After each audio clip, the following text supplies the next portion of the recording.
ഇവിടെ ഇരിക്കുന്ന ഞങ്ങൾക്ക് ആർക്കും ഒരു ചെറിയ പനി പോലും മാറ്റാൻ കഴിവുള്ളവരല്ല.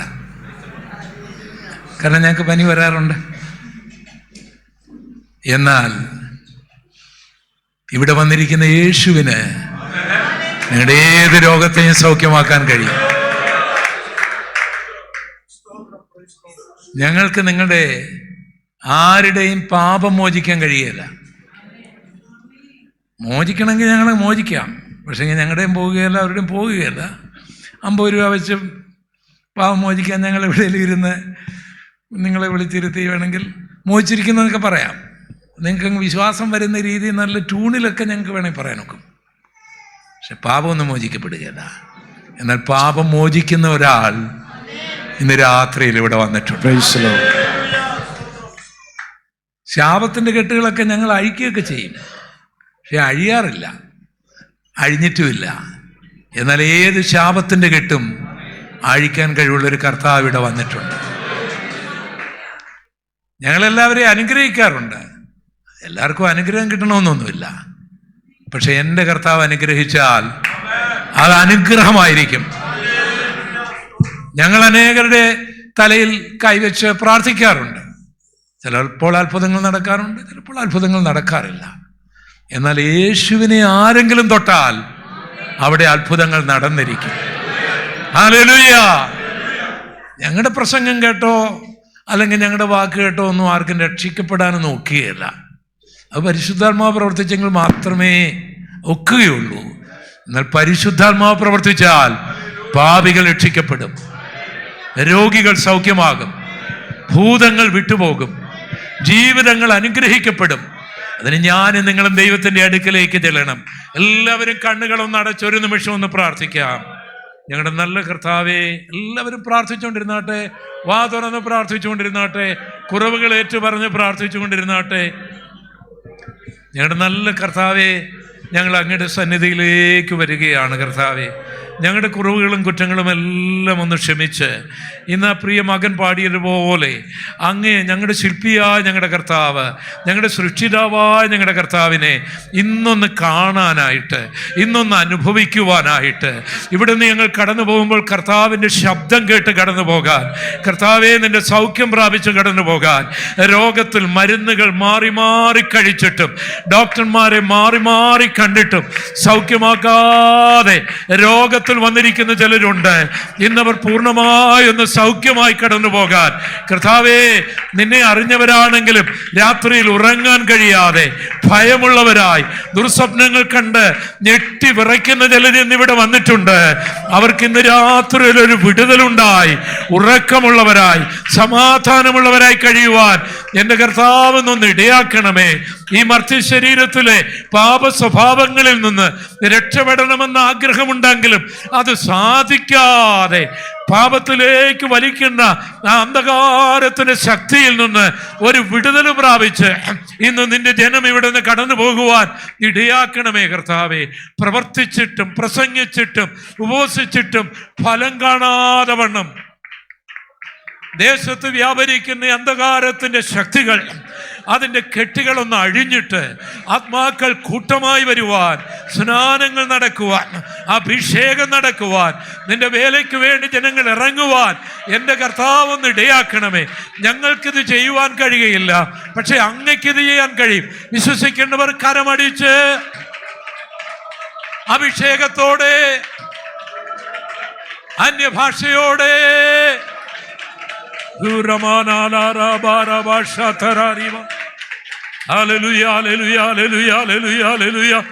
ഈ യോഗത്തിന്റെ ആരംഭത്തിൽ തന്നെ യേശുവിന്റെ നാമത്തിൽ രോഗികൾ സൗഖ്യമാകട്ടെ.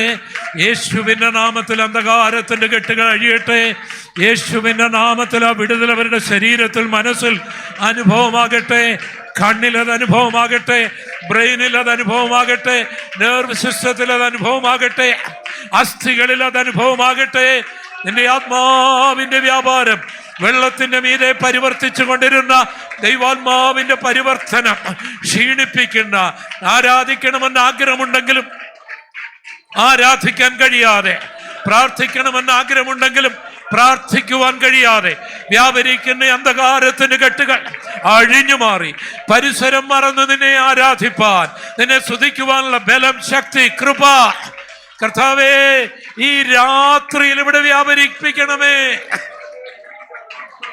ഹല്ലേലൂയ, ഹല്ലേലൂയ. ഈ മുഖപ്പേർ സഭയുടെ മുഖച്ഛായ തന്നെ മാറി വലിയൊരു ഉണർവിലേക്ക്.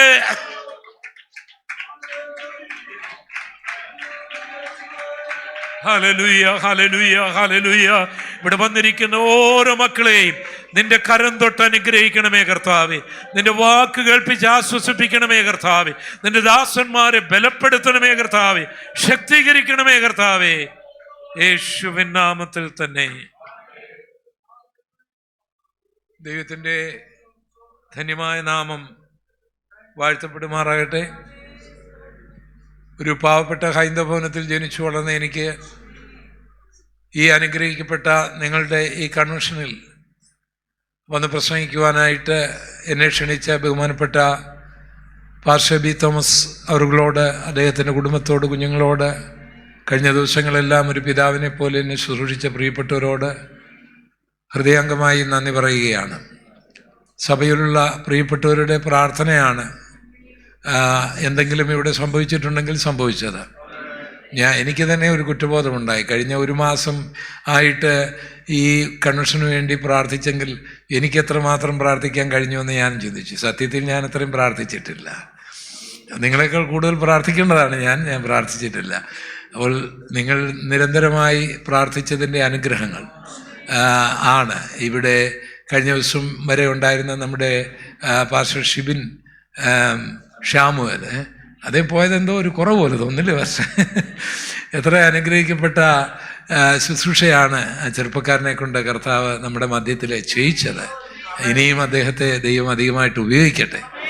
അതുപോലെ തന്നെ നമ്മുടെ വർഷിപ്പ് ലീഡർ പ്രിയ ലാലു ബ്രദർ, ഞങ്ങളൊക്കെ ഇവിടെ പ്രസംഗിക്കുകയാണ്. പക്ഷേ ഇദ്ദേഹം ഇത്രയും സെക്ഷനിൽ അദ്ദേഹം പാടുകയാണ്. ഒറ്റയ്ക്ക് നിന്നാണ് പാടുന്നത്. അത് 1-2 പാട്ടാണോ? എത്ര നേരത്തെ യോഗം തുടങ്ങിയല്ലേ? 5:30. എപ്പോഴാണ് പാട്ട് തുടങ്ങി? 5:45 മുതൽ പാടുകയല്ലേ ഒറ്റയ്ക്ക്. അതെല്ലാ സെക്ഷനിലും അല്ലേ ആ പാട്ട്.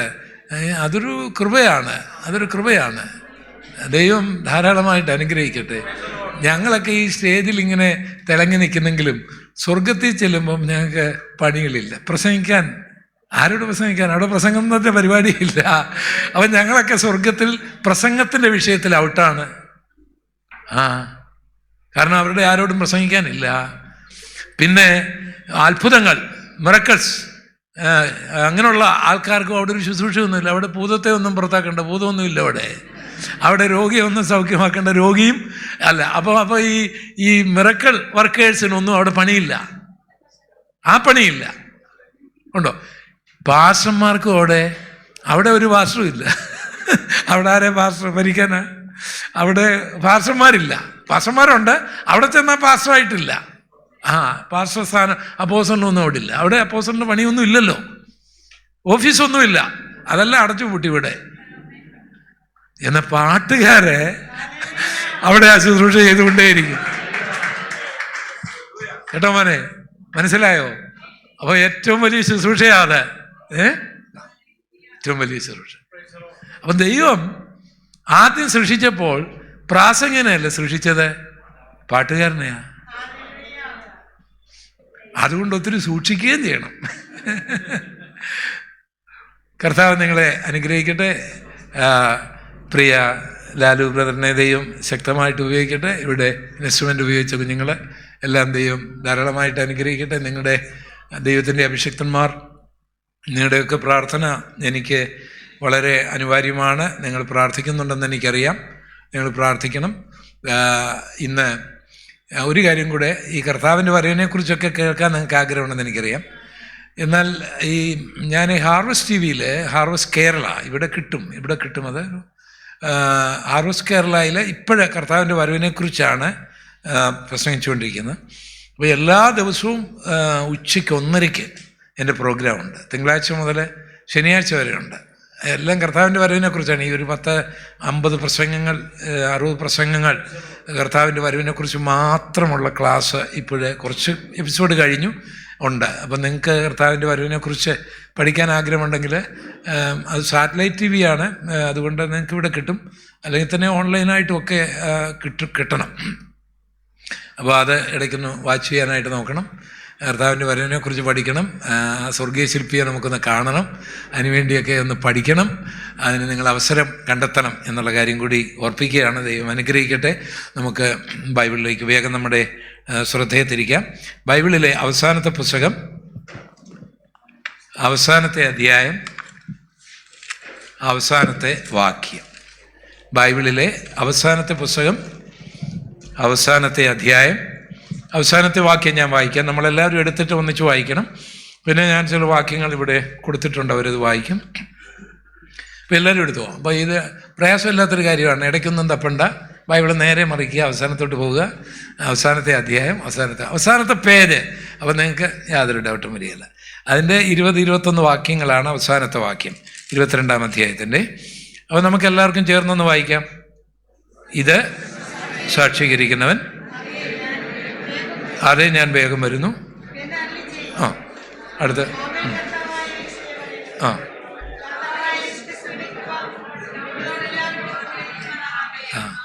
അപ്പം ഞാൻ ഒന്ന് വായിക്കാം. അത് ഇത് സാക്ഷീകരിക്കുന്നവൻ ആരാണ്? കർത്താവാണ് സാക്ഷീകരിക്കുന്നത്. ഇത് സാക്ഷീകരിക്കുന്നവൻ പറയുകയാണ്, അതെ ഞാൻ വേഗം വരുന്നു എന്നരുളി ചെയ്തു.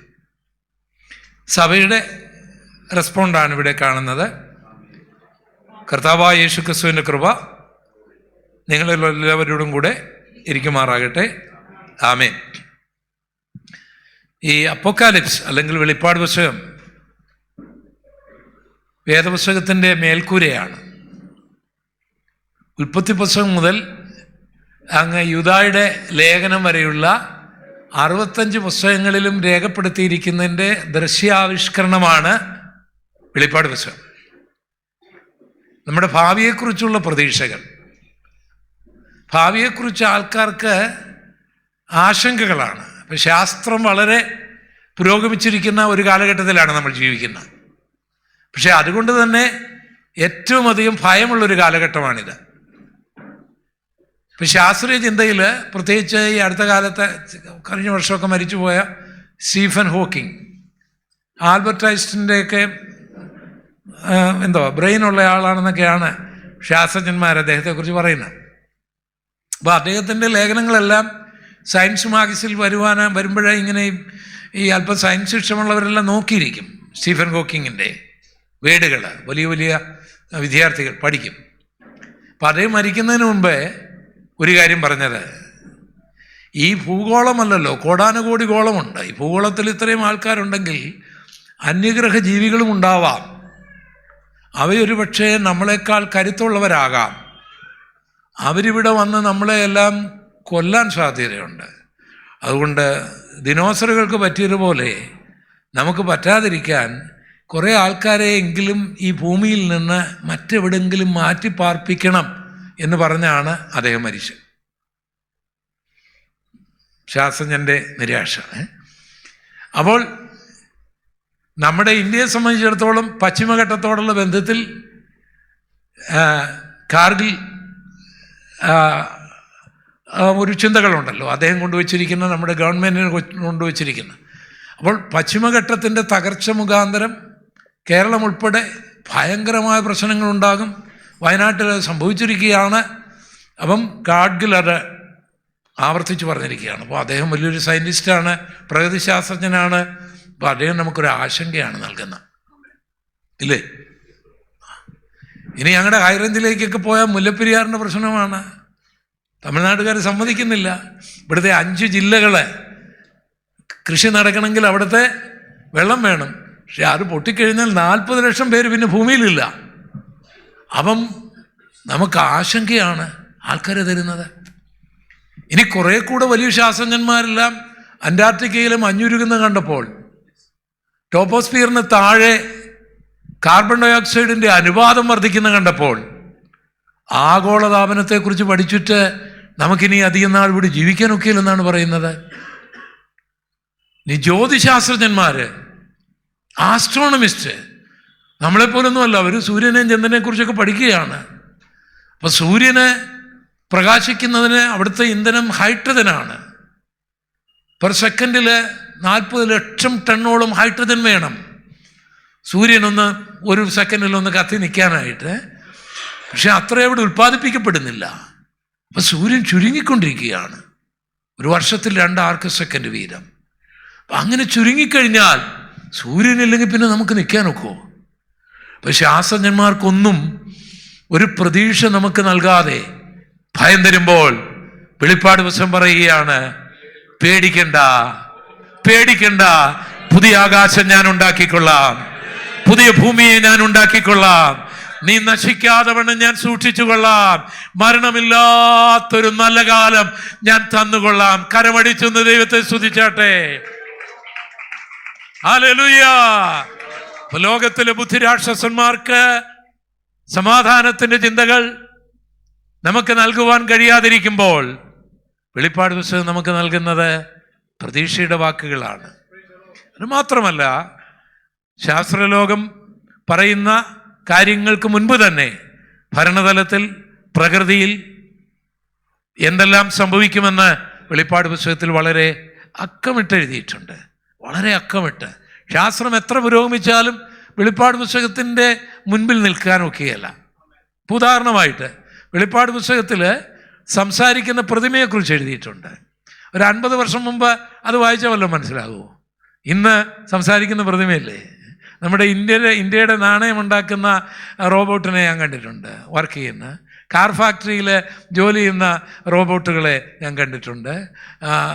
ഇപ്പോഴ് ഹോസ്പിറ്റലിലൊക്കെ സർജറി പോലും നടത്തുന്നത് എങ്ങനെയാണ്? ഹാർട്ട് ഓപ്പറേഷനൊക്കെ നടത്തുന്നത് പ്രതിമകളാണ്. ചില ഹോട്ടലിലൊക്കെ ആൾക്കാരെ വെൽക്കം ചെയ്യുന്നത് പ്രതിമകളാണ്.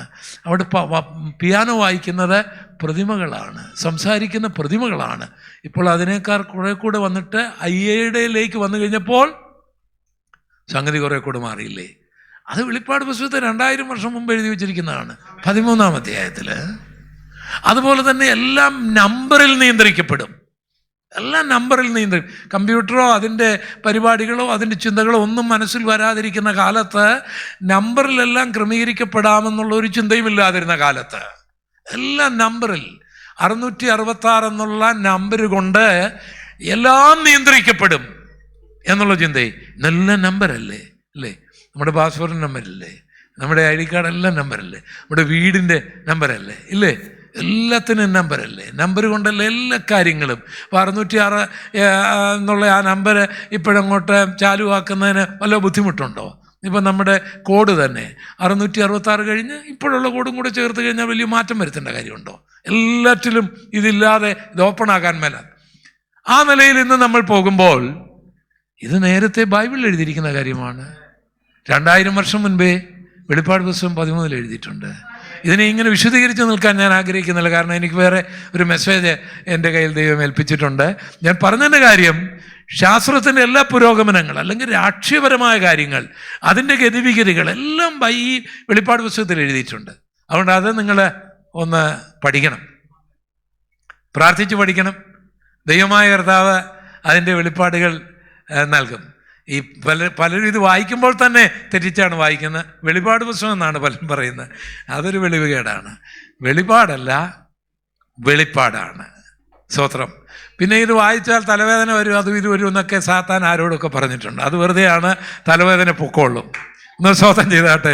ദൈവത്തിൻ്റെ വചനം വായിക്കുന്നത് കൊണ്ട് യാതൊരു ദോഷം വരികയില്ല. അങ്ങനെയുള്ള അന്ധവിശ്വാസം ഒന്നും നമ്മുടെ ഉള്ളിൽ കയറ്റാൻ ഇടയാകരുത്. കർത്താവിൻ്റെ വചനമാണ്. പിന്നെ അത് തലേണയുടെ അടി വെച്ചാലൊന്നും കാര്യം നടക്കുകയില്ല. അത് നമ്മുടെ ഉള്ളിൽ വരണം, അത് നമ്മൾ അനുസരിക്കണം എന്ന് മാത്രം. അപ്പം ഈ വെളിപ്പാട് പുസ്തകം വെറുതെ കിട്ടിയതല്ല. ദൈവം യോഹന്നാന് കൊടുക്കുമ്പോൾ അദ്ദേഹം 3 ലേഖനങ്ങളും ഒരു സുവിശേഷവും എഴുതുകയുണ്ടായി.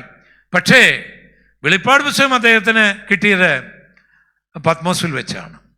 ഇന്നത്തെ ടർക്കിയിൽ എഫെസോസിൽ അദ്ദേഹം ശുശ്രൂഷകനായിരിക്കുന്ന കാലത്ത്, എൻ്റെ ഭാഷയിൽ പറഞ്ഞാൽ എഫെസോസ്, സ്മുർന, പെർഗമോസ്, തുയത്തൈര ലവോദിക്ക തുടങ്ങിയ 7 സഭകളുടെ സെൻട്രൽ പാസ്റ്റർ ആയിരിക്കുന്ന യോഹന്നാനെ, അന്ന് റോമൻ ഗവൺമെൻറ് ഭരിക്കുന്ന കാലമാണല്ലോ, സുവിശേഷം നിരോധിച്ചിരിക്കുന്ന കാലമാണ്. ഡൊമീഷ്യനാണ് അന്ന് റോമിൻ്റെ ചക്രവർത്തി. ഈ വൃദ്ധനായ മനുഷ്യനെ അറസ്റ്റ് ചെയ്യുകയാണ്. അയാളെ പത്മോസിലേക്ക് നാടുകടത്തുകയാണ്. അപ്പം ഇന്ന് പത്മോസ് എന്ന് പറയുന്നത് ഒരു ടൂറിസ്റ്റ് കേന്ദ്രമാണ്. അന്നത് ഒരു ഓപ്പൺ സെമിറ്ററിയാണ്. അല്ലെങ്കിൽ അത് ആൾക്കാരെ ഈ ആൻഡമാൻ നിക്കോബർ ദ്വീപുകളിലേക്ക് ബ്രിട്ടീഷുകാരുടെ കാലത്ത് കുറ്റവാളികളെ അയച്ചതുപോലെ റോമക്കാർ കുറ്റവാളികളെ അയക്കുന്ന ഒരു സ്ഥലമായിരുന്നു ഈ ഈജിയൻ കടലിലുള്ള പത്മോസ്. ഒത്തിരി ദ്വീപുകളുണ്ട്. അപ്പോൾ അവിടെ ചെന്ന് കഴിഞ്ഞാൽ ആരും രക്ഷപ്പെടുകയില്ല, കടലാണ്. മാത്രമല്ല ഇവന് ശാപ്പാടും കൊടുക്കണ്ട, ഒന്നും കൊടുക്കണ്ട, ഇവൻ രക്ഷപ്പെടുമെന്നും പേടിക്കണ്ട, ഇവൻ ഇവിടെ കിടന്ന് ചത്തോളും. അവനെ അടക്കുന്നതും പ്രകൃതി അടക്കിക്കൊള്ളും. ആകെപ്പാടെ കുറ്റവാളി അവിടെ കൊണ്ടുവിട്ടാൽ മാത്രം മതി. 5 പൈസ ഇല്ലാതെ ജയിൽ സുരക്ഷിതമാണ്. മുഴുവൻ പാറക്കെട്ടുകളാണ്. അങ്ങനെയൊരു മേഖലയിലേക്ക് ഈ യോഹന്നാനെ ഒരു പാക്കപ്പലിൽ കൊണ്ടുപോയി വലിച്ചെറിയുകയാണ്. അദ്ദേഹത്തിൻ്റെ കൂടെ വേറെ പലരും ഉണ്ടാകും. ഞാൻ എൻ്റെ ഭാവനയിൽ അദ്ദേഹത്തെ അവിടെ വലിച്ചെറിയുമ്പോൾ അന്നത്തെ ആ പത്മോസ്, അല്ലെങ്കിൽ അന്നത്തെ ആ ഓപ്പൺ സെമിട്രി, അന്നത്തെ ആ ഓപ്പൺ ജയിൽ എൻ്റെ ഭാവനയിലേക്ക് വരുന്നത് തലയോട്ടികൾ നിറഞ്ഞു കിടക്കുകയാണ്. അസ്ഥിമന്ദിരങ്ങളിൽ ഇങ്ങനെ നമ്മൾ ഇന്നലെ ചിന്തിച്ച പോലെ ചിതറിക്കിടക്കുകയാണ്. അവിടെയൊക്കെ ജീവനോട് വന്നവരാണ്, അവിടെ തന്നെ മരിച്ചതാണ്. ചിലതൊക്കെ മരിച്ചങ്ങോട്ട് ജീർണിക്കുന്നതേ ഉള്ളൂ, ചിലതൊക്കെ മരിക്കാൻ പോകുകയാണ്, ചിലതൊക്കെ ഇപ്പം ഫ്രഷായിട്ട് അങ്ങോട്ട് വന്നതേ ഉള്ളൂ. അപ്പം കുറുക്കന്മാരും കഴുകന്മാരും എല്ലാം ഉണ്ട്, ഉൾപ്പടർപ്പുകളാണ്.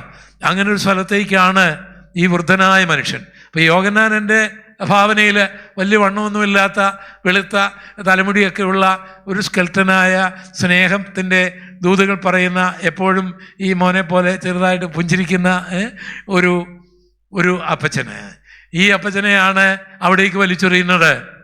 അപ്പോൾ അദ്ദേഹം അവിടെ കാണുന്നത് തലയോട്ടികളെയാണ്, അദ്ദേഹം അവിടെ കാണുന്നത് അസ്ഥിമഞ്ജരങ്ങളെയാണ്, അദ്ദേഹം അവിടെ കാണുന്നത് മൃതശരീരങ്ങളെയാണ്, ജീർണിച്ച ശവങ്ങളെയാണ്, മരിക്കാൻ പോകുന്നവരെയാണ്, മരിച്ച് മയങ്ങിക്കിടക്കുന്നവരെയാണ്.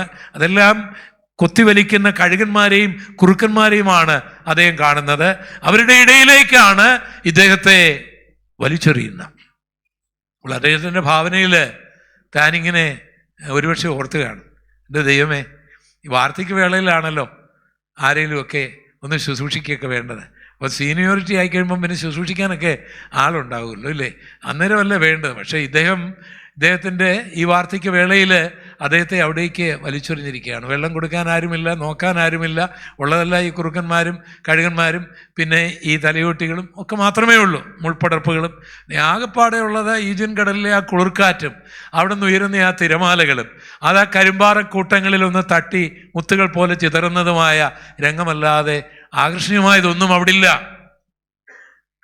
തൻ്റെ ബന്ധുക്കളും ചാർച്ചക്കാരും ഒക്കെ കഫർന്നഹൂമിലും ഗലീലയിലുമാണ്. തൻ്റെ സഹപ്രവർത്തകരൊക്കെ ജെറുസലേമിലാണ്. ആരോടും ഒരു ദ്രോഹം ചെയ്തിട്ടില്ല. യോഹന്നാൻ സ്നാപകൻ്റെ ശിഷ്യനായിരുന്നു യോഹന്നാൻ. ഗുരുവിൻ്റെ പ്രസംഗം കേട്ട് യേശുവിനെ അനുഗമിച്ചതാണ്. യേശുവിനെ ഒരിക്കലും തള്ളി പറഞ്ഞിട്ടില്ല. കർത്താവിൻ്റെ മാറോട് ചാരിയിരുന്ന യോഹന്നാന് താനിങ്ങനെ ചിന്തിച്ച് കാണും, ദൈവമേ, എനിക്കിത് സംഭവിച്ചല്ലോ ഈ സമയത്ത്, ഈ വാർദ്ധക്യ വേളയിൽ. പക്ഷേ അദ്ദേഹം ഇങ്ങനെ ചിന്തിച്ചു. ഇങ്ങനെ ചിന്തിച്ചുകൊണ്ടിരുന്നുകൊണ്ട് വലിയ കാര്യമുണ്ട്? ഭ്രാന്ത് പിടിക്കുകയല്ലാതെ വേറെ വല്ലതും ഉണ്ടാവുമോ? അതെന്ത് ചെയ്യുന്നറിയാമോ? എൻ്റെ ഭാവനയിൽ ആ തലയോട്ടിയൊക്കെ ഒന്ന് മാറ്റി, അസ്ഥിയൊക്കെ അങ്ങോട്ടൊന്ന് മാറ്റിയിട്ട് ആ വന്ന കുറുക്കനെയൊക്കെ ഒന്ന് ഓടിച്ചിട്ട് പുള്ളിക്കാരനങ്ങ് മുട്ടുമടക്കി അങ്ങ് ദൈവത്തിന് സ്തോത്രം ചെയ്യാൻ തുടങ്ങിയപ്പോൾ പരിശുദ്ധാത്മാവിൻ്റെ ഒരു വ്യാപാരമുണ്ടായി. താൻ ആത്മവിവശനായി. Hallelujah, hallelujah. താൻ ആത്മവിവശനായി. ഇപ്പോൾ താൻ കുറുക്കനെയല്ല കാണുന്നത്, ഇപ്പോൾ താൻ കഴുകനെയല്ല കാണുന്നത്, ഇപ്പോൾ താൻ കരിമ്പാറ കൂട്ടങ്ങളെയല്ല കാണുന്നത്, ഇപ്പോൾ താൻ അസ്ഥിമഞ്ജരങ്ങളെയല്ല കാണുന്നത്, ഇപ്പോൾ തന്നെ കുറിച്ചല്ല കാണുന്നത്. താൻ ആത്മാവിവശനായപ്പോൾ അങ്ങകലയിൽ നിന്നൊരു തേജോഗോളം തൻ്റെ അടുക്കലേക്ക് വരികയാണ്. യോഹന്നാൻ ശ്രദ്ധിച്ചു നോക്കുമ്പോൾ അതിലൊരു രൂപം കാണുകയാണ്. ആ രൂപത്തിൻ്റെ മുഖം സൂര്യനെ പോലെ ശോഭിക്കുന്നു. ഹല്ലേലൂയ, ഹല്ലേലൂയ, ഹല്ലേലൂയ. ആ കാല് താൻ നോക്കിയപ്പോൾ കാണുന്നത് അത് എങ്ങനെയുള്ള കാലാണ്? വെള്ളോട്ടിന് സദൃശ്യമായ കാല്. ഒരു കുറുക്കനും അതിൻ്റെ മുൻപിൽ പിടിച്ചു നിൽക്കാനൊക്കെയില്ല, ഒരു തേളിനും അതിൻ്റെ മുൻപിൽ പിടിച്ചു നിൽക്കാനൊക്കെയില്ല. അതിങ്ങനെ കാല് വെച്ച് തൻ്റെ അടുക്കലേക്ക് വരികയാണ്. താൻ ശ്രദ്ധിച്ചു നോക്കിയപ്പോൾ ആ കരങ്ങളിൽ 7 നക്ഷത്രങ്ങൾ, അതിലൊന്ന് യോഹന്നാനാണ്. ആ രൂപം തൻ്റെ അടുക്കൽ വന്ന് പറയുകയാണ്, മകനെ, ഞാൻ മരിച്ചവനായിരുന്നു, പക്ഷെ നിനക്കാ ജീവിക്കുന്നു. എൻ്റെ ഭക്തൻ എവിടെയുണ്ടോ അവിടെ ഓടി വരുവാൻ എനിക്ക് കഴിയും. എന്നെ തടയുവാൻ ഒരു റോമാക്കാരനും കഴിയുകയില്ല. പ്രതിസന്ധികളുടെ മധ്യത്തില്, വേദനകളുടെ മധ്യത്തില് നിനക്ക് മുട്ടുമടക്കുവാൻ കഴിയുമോ? കരമടിച്ച് ദൈവത്തെ ഒന്ന് ആരാധിച്ചാട്ടെ. വാർദ്ധക്യത്തെ ഓർത്ത് നിരാശപ്പെടാതെ, എതിർപ്പുകളെ നോക്കി നിരാശപ്പെടാതെ, അവരെയും ഇവരെയും നോക്കി നിരാശപ്പെടാതെ പ്രാർത്ഥിക്കാൻ നീ തയ്യാറാകുമോ? ആരാധിക്കാൻ നീ തയ്യാറാകുമോ? ഇതുവരെയും ആരും കാണാത്ത, ഇതുവരെ നീ കാണാത്ത അത്ഭുത രഹസ്യങ്ങൾ, അതിന്റെ തിരശീലകൾ മാറി 1, 2, 3, 4 ശാസ്ത്രജ്ഞന്മാർക്ക് കാണുവാൻ കഴിയാത്തത്, രാഷ്ട്രീയ നേതാക്കന്മാർക്ക് കാണുവാൻ കഴിയാത്തത്, ഉന്നതന്മാർക്ക് കാണുവാൻ കഴിയാത്തത്, എന്റെ ശുശ്രൂഷ തീർന്നുവെന്ന് നിനക്ക് തോന്നിയെങ്കിൽ ഇതുവരെയും നീ ചെയ്യാത്ത ശുശ്രൂഷയിലേക്ക് നിന്നെ നയിക്കുന്ന വെളിപ്പാടുകളിലേക്ക് ദൈവം നയിക്കും. ഹല്ലേലൂയ, ഹല്ലേലൂയ, ഹല്ലേലൂയ, ഹല്ലേലൂയ. ഒരനുഭവം പറയാനായിട്ട് പ്രേരിപ്പിക്കപ്പെടുന്നു. ഈ ദൈവശബ്ദം കേൾക്കുക, കർത്താവിനെ കാണുക, ഇത് രണ്ടിനേക്കാളും ശ്രേഷ്ഠമായത് ഒന്നുമില്ല. ഇത് രണ്ടും കഴിഞ്ഞാൽ, ഇത് രണ്ടും ഉണ്ടെങ്കിൽ ഏത് പ്രതിസന്ധിയും അതിജീവിക്കും. ഒരിക്കലൊരു യോഗത്തിന് എന്നെ പ്രസംഗിക്കാൻ വിളിച്ചു. ആ കൺവെൻഷൻ്റെ അവസാന ദിവസമാണ്, ഒരു ശനിയാഴ്ചയാണ്. നോട്ടീസെല്ലാം അടിച്ചിറക്കി, വാൾ പോസ്റ്റൊക്കെ ഒട്ടിച്ചു, പത്രങ്ങളിലൊക്കെ പരസ്യം വന്നു. ഞാനും പ്രാർത്ഥിച്ചുകൊണ്ട് ഇരുന്നു ആ യോഗത്തിന് വേണ്ടി. വ്യാഴാഴ്ചയാണ് യോഗം തുടങ്ങുന്നത്, ബുധനാഴ്ചയാണ് യോഗം തുടങ്ങുന്നത്. ഞാൻ ശനിയാഴ്ചയാണ് പ്രസംഗിക്കുന്നത്. വ്യാഴാഴ്ച ആ സഭയിലെ ചില ചെറുപ്പക്കാർ ഞങ്ങളുടെ പാഴ്സനയിലേക്ക് വന്നു. എന്നിട്ട് പാസ്റ്ററുടെ ഒരു കത്ത് നൽകി. ആ കത്തിൽ താങ്കളിവിടെ പ്രസംഗിക്കേണ്ട, ഞങ്ങളുടെ ഉത്തരവാദിത്തപ്പെട്ടവർ അനുവദിക്കുന്നില്ല എന്നുള്ളത് കത്തായിരുന്നു. ആ കത്ത് ഞാൻ സൂക്ഷിച്ചു വെച്ചിട്ടുണ്ട്. ജീവിതത്തിൽ ആദ്യമായതുകൊണ്ട് ഭയങ്കര ഷോക്കായിപ്പോയി. ഇപ്പം എന്താണെന്ന് ഞാൻ ചോദിച്ചപ്പോൾ, ആ യോഗം ഉദ്ഘാടനം ചെയ്യാൻ വന്ന ആള് ആരോ പറഞ്ഞ ഒരു നുണ പുള്ളി അങ്ങ് വിശ്വസിച്ചു. അപ്പോൾ അദ്ദേഹം അന്ന് ആ സമൂഹത്തിൻ്റെ പ്രസിഡന്റ് ആയിരുന്നു. അപ്പോൾ അദ്ദേഹം വന്ന് പറഞ്ഞു, ഇങ്ങനെ മുടക്കിയവനെയൊക്കെയാണോ നമ്മുടെ കൺവെൻഷൻ പ്രസംഗിപ്പിക്കേണ്ടത്? ഇവനെ ഒന്നും ഇവിടെ പ്രസംഗിപ്പിക്കാൻ പാടില്ല എന്ന് പറഞ്ഞു. അപ്പോൾ പാസ്റ്റർക്കത് അനുസരിക്കാനേ ഒക്കൂ. അദ്ദേഹം വേദനയോടുകൂടി അങ്ങനെ എനിക്ക് ആ കത്ത് നൽകി. ഭയങ്കര വേദന എനിക്കുണ്ടായി. ഞാൻ സ്വാഭാവികമായിട്ടും ഒരു പ്രശ്നം ഉണ്ടായാലും അങ്ങനെ അല്ലേന്നും പറഞ്ഞ് കൂടി നടക്കുക, ആരുടെയും കാല് പിടിക്കാൻ പോകുന്നുമില്ല. പറയുന്നത് ശരിയാണെങ്കിൽ ദൈവസന്നിധിയിൽ അങ്ങ് വീഴും, ക്രമീകരിക്കും. അതിനെ ന്യായീകരിച്ചാൽ അടി കിട്ടുമെന്ന് എനിക്ക് നന്നായിട്ടറിയാം. പിശാച് പറഞ്ഞാണേലും സത്യമാണെങ്കിൽ ഞാൻ മസിൽ പിടിക്കുകയില്ല. നീ കള്ളമാണെങ്കിൽ അല്ലെന്നും പറഞ്ഞ് കൂടി നടക്കാറില്ല. പോയിരുന്ന് പ്രാർത്ഥിക്കുവാനും മറുപടി കണ്ടതിന് ശേഷം പറയും. അപ്പോൾ ഈ സഹോദരന്മാരെ ഞാൻ ആശ്വസിപ്പിച്ചു. അവർക്കറിയാം ഇതിലെന്തോ ഗുരുക്കം നടന്നിട്ടുണ്ട്. അപ്പോൾ എന്നെ മുടക്കിയെന്നൊക്കെയാണ് പറയുന്നത്. അന്ന് ഞാൻ തിരുവല്ല ബൈബിൾ സ്കൂളിൽ പഠിപ്പിക്കുന്നുണ്ട്. പൊടിയാടി എന്ന് പറയുന്ന സഭയുടെ പാസ്റ്ററാണ്. അപ്പം എന്നെ മുടക്കിയാണെങ്കിൽ അങ്ങനെ എനിക്ക് ചെയ്യാനൊക്കെയല്ലോ. അതൊന്നും അവർ ചിന്തിച്ചില്ല. ഏതായാലും ആ നേതാവ് പറഞ്ഞത് കേട്ടവരത് ചെയ്തു. ഞാൻ ഞങ്ങളുടെ ചർച്ചിൻ്റെ വാതിലങ്ങ്, ഫ്രണ്ട് വാതിലങ്ങ് അടച്ചു. പാഴ്സനേജിൻ്റെ വാതിലും അടച്ചു. എൻ്റെ ഭാര്യയോ എൻ്റെ മോനും ഒന്നും ഇറങ്ങി വരാനാണ്. റോഡ് സൈഡായതുകൊണ്ട് പലരും അവിടെ വരും, ആരും വരാതിരിക്കാനാണ്. ഒന്ന് കർത്താവിനോടൊന്ന് പ്രാർത്ഥിക്കാനായിട്ടാണ്. എന്നിട്ട് അവർ പോയി, എല്ലാവരും പോയി. ഞാൻ കഥകളെല്ലാം അടച്ച് കുറ്റിയിട്ട് എൻ്റെ മോനോ എൻ്റെ ഭാര്യയോ അവിടേക്ക് വരാതെയും വേറെ വഴിയിൽ നിന്ന് ആരും അങ്ങോട്ട് കയറി വരാതെയും ഇരിക്കാൻ കഥകളെല്ലാം അടച്ചിട്ട് ഞാൻ എൻ്റെ കർത്താവിൻ്റെ സന്നിധിയിലിരുന്നു, പ്രാർത്ഥിക്കാൻ തുടങ്ങി. പക്ഷേ എനിക്കിരുന്ന് പ്രാർത്ഥിക്കാൻ കഴിയുന്നില്ല. ഞാൻ പിന്നെ ഇങ്ങനെ നടന്ന് പ്രാർത്ഥിക്കാൻ തുടങ്ങി. എനിക്ക് നടന്നും പ്രാർത്ഥിക്കാൻ കഴിയുന്നില്ല. ഭയങ്കര അങ്ങ് ഭാരമായി. അതുപോലെ അങ്ങ് ഭാരമായി. കാരണം മനസ്സാവാതെ കർമ്മണ അറിയാത്തൊരു കാര്യത്തിലാണ് ഇപ്പോൾ നമ്മളെക്കുറിച്ചൊരു നുണ പറഞ്ഞിരിക്കുന്നത്. അപ്പം അതും ചെറിയ ആൾക്കാരല്ലോ, സുവിശേഷ വിരോധികളോ ഒന്നും അല്ലല്ലോ പറഞ്ഞിരിക്കുന്നത്. അതുകൊണ്ടങ്ങ് സഹിക്കാൻ മേലാത്ത വേദനയുണ്ടേ. അപ്പം ഞാനിങ്ങനെ അവസാനം ഈ ഭിത്തിയിൽ ഇങ്ങനെ കൈ രണ്ടും കൂടെ അമർത്തി പിടിച്ചിട്ട് ഇങ്ങനെ കരഞ്ഞു പ്രാർത്ഥിക്കുക. അങ്ങനെ ഒരു 2-3 മിനിറ്റ് കഴിഞ്ഞപ്പോൾ എളുപ്പം ഈ ഞങ്ങളുടെ ആ പൊടിയാടി ഹോളെന്ന് പറയുമ്പോൾ തിരുവല്ലായി നിങ്ങൾക്ക് അങ്ങ് ഇടത്തുവയ്ക്കൊക്കെ പോകുമ്പോൾ നിങ്ങൾക്ക് കാണാം, മാവലിക്കരയൊക്കെ കാണാം, ഇപ്പോഴും അവിടെ ഉണ്ട്. അപ്പോൾ അവിടെ ഒരു എയർ കണ്ടീഷൻ അനുഭവം ഉണ്ടാകുക, ഒരു കൂളിംഗ് ഉണ്ടാകുക. മൊത്തം നമ്മളൊരു എയർ കണ്ടീഷൻ റൂമിലേക്ക് ചൂടുള്ള സ്ഥലത്ത് നിന്ന് കയറിയ പോലെ. അപ്പോൾ എനിക്ക് മനസ്സിലായി കർത്താവിനോട് സംസാരിക്കാൻ പോവുക. അപ്പം ഞാൻ ഈ കരച്ചിലൊക്കെ ഒന്ന് ഒതുക്കി, ഈ ഏങ്ങലടിയുടെ ശബ്ദമെല്ലാം ഒന്ന് ഒതുക്കി ഇങ്ങനെ ഇരിക്കുമ്പോൾ കർത്താവിനോട് സംസാരിക്കുക. കർത്താവിനോട് പറഞ്ഞാൽ എന്നാണെന്നറിയാമോ? അപ്പം ഞാൻ അതുവരെ പറഞ്ഞിരുന്നതാണെന്നറിയോ? താവേ, നീ എന്നെ ഹിന്ദുമാർഗത്തിൽ നിന്ന് വിളിച്ചുകൊണ്ട് വന്നു, അടിയും കൊണ്ട് കടത്തിണ്ണയിലും കിടന്ന് നിൻ്റെ സാക്ഷ്യം വഹിച്ചു, വിശക്കുമ്പോഴേ വയറു നിറച്ച് പച്ചവെള്ളവും കുടിച്ച് മൈലുകൾ നിനക്ക് വേണ്ടി നടന്നു. ഇപ്പോഴ് ഈ നേതാക്കന്മാർ ഈ ദ്രോഹം ചെയ്യാണല്ലോ എന്നും പറഞ്ഞൊക്കെയാണ് ഞാൻ പ്രാർത്ഥിച്ചുകൊണ്ടിരിക്കുന്നത്.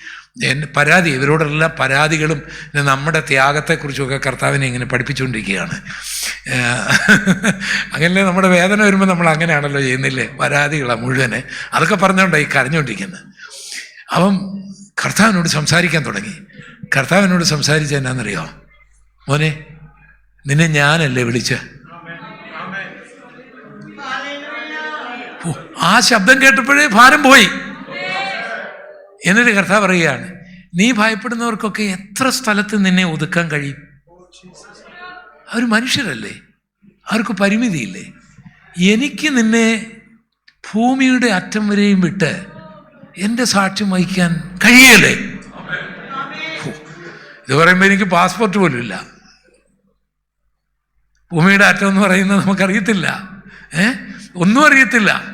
കർത്താവ് പറയുകയാണ്, ആ സെക്കൻഡിൽ then and there the pain was gone. ഞാൻ നൃത്തം ചെയ്ത് അങ്ങ് ആരാധിക്കാൻ തുടങ്ങി.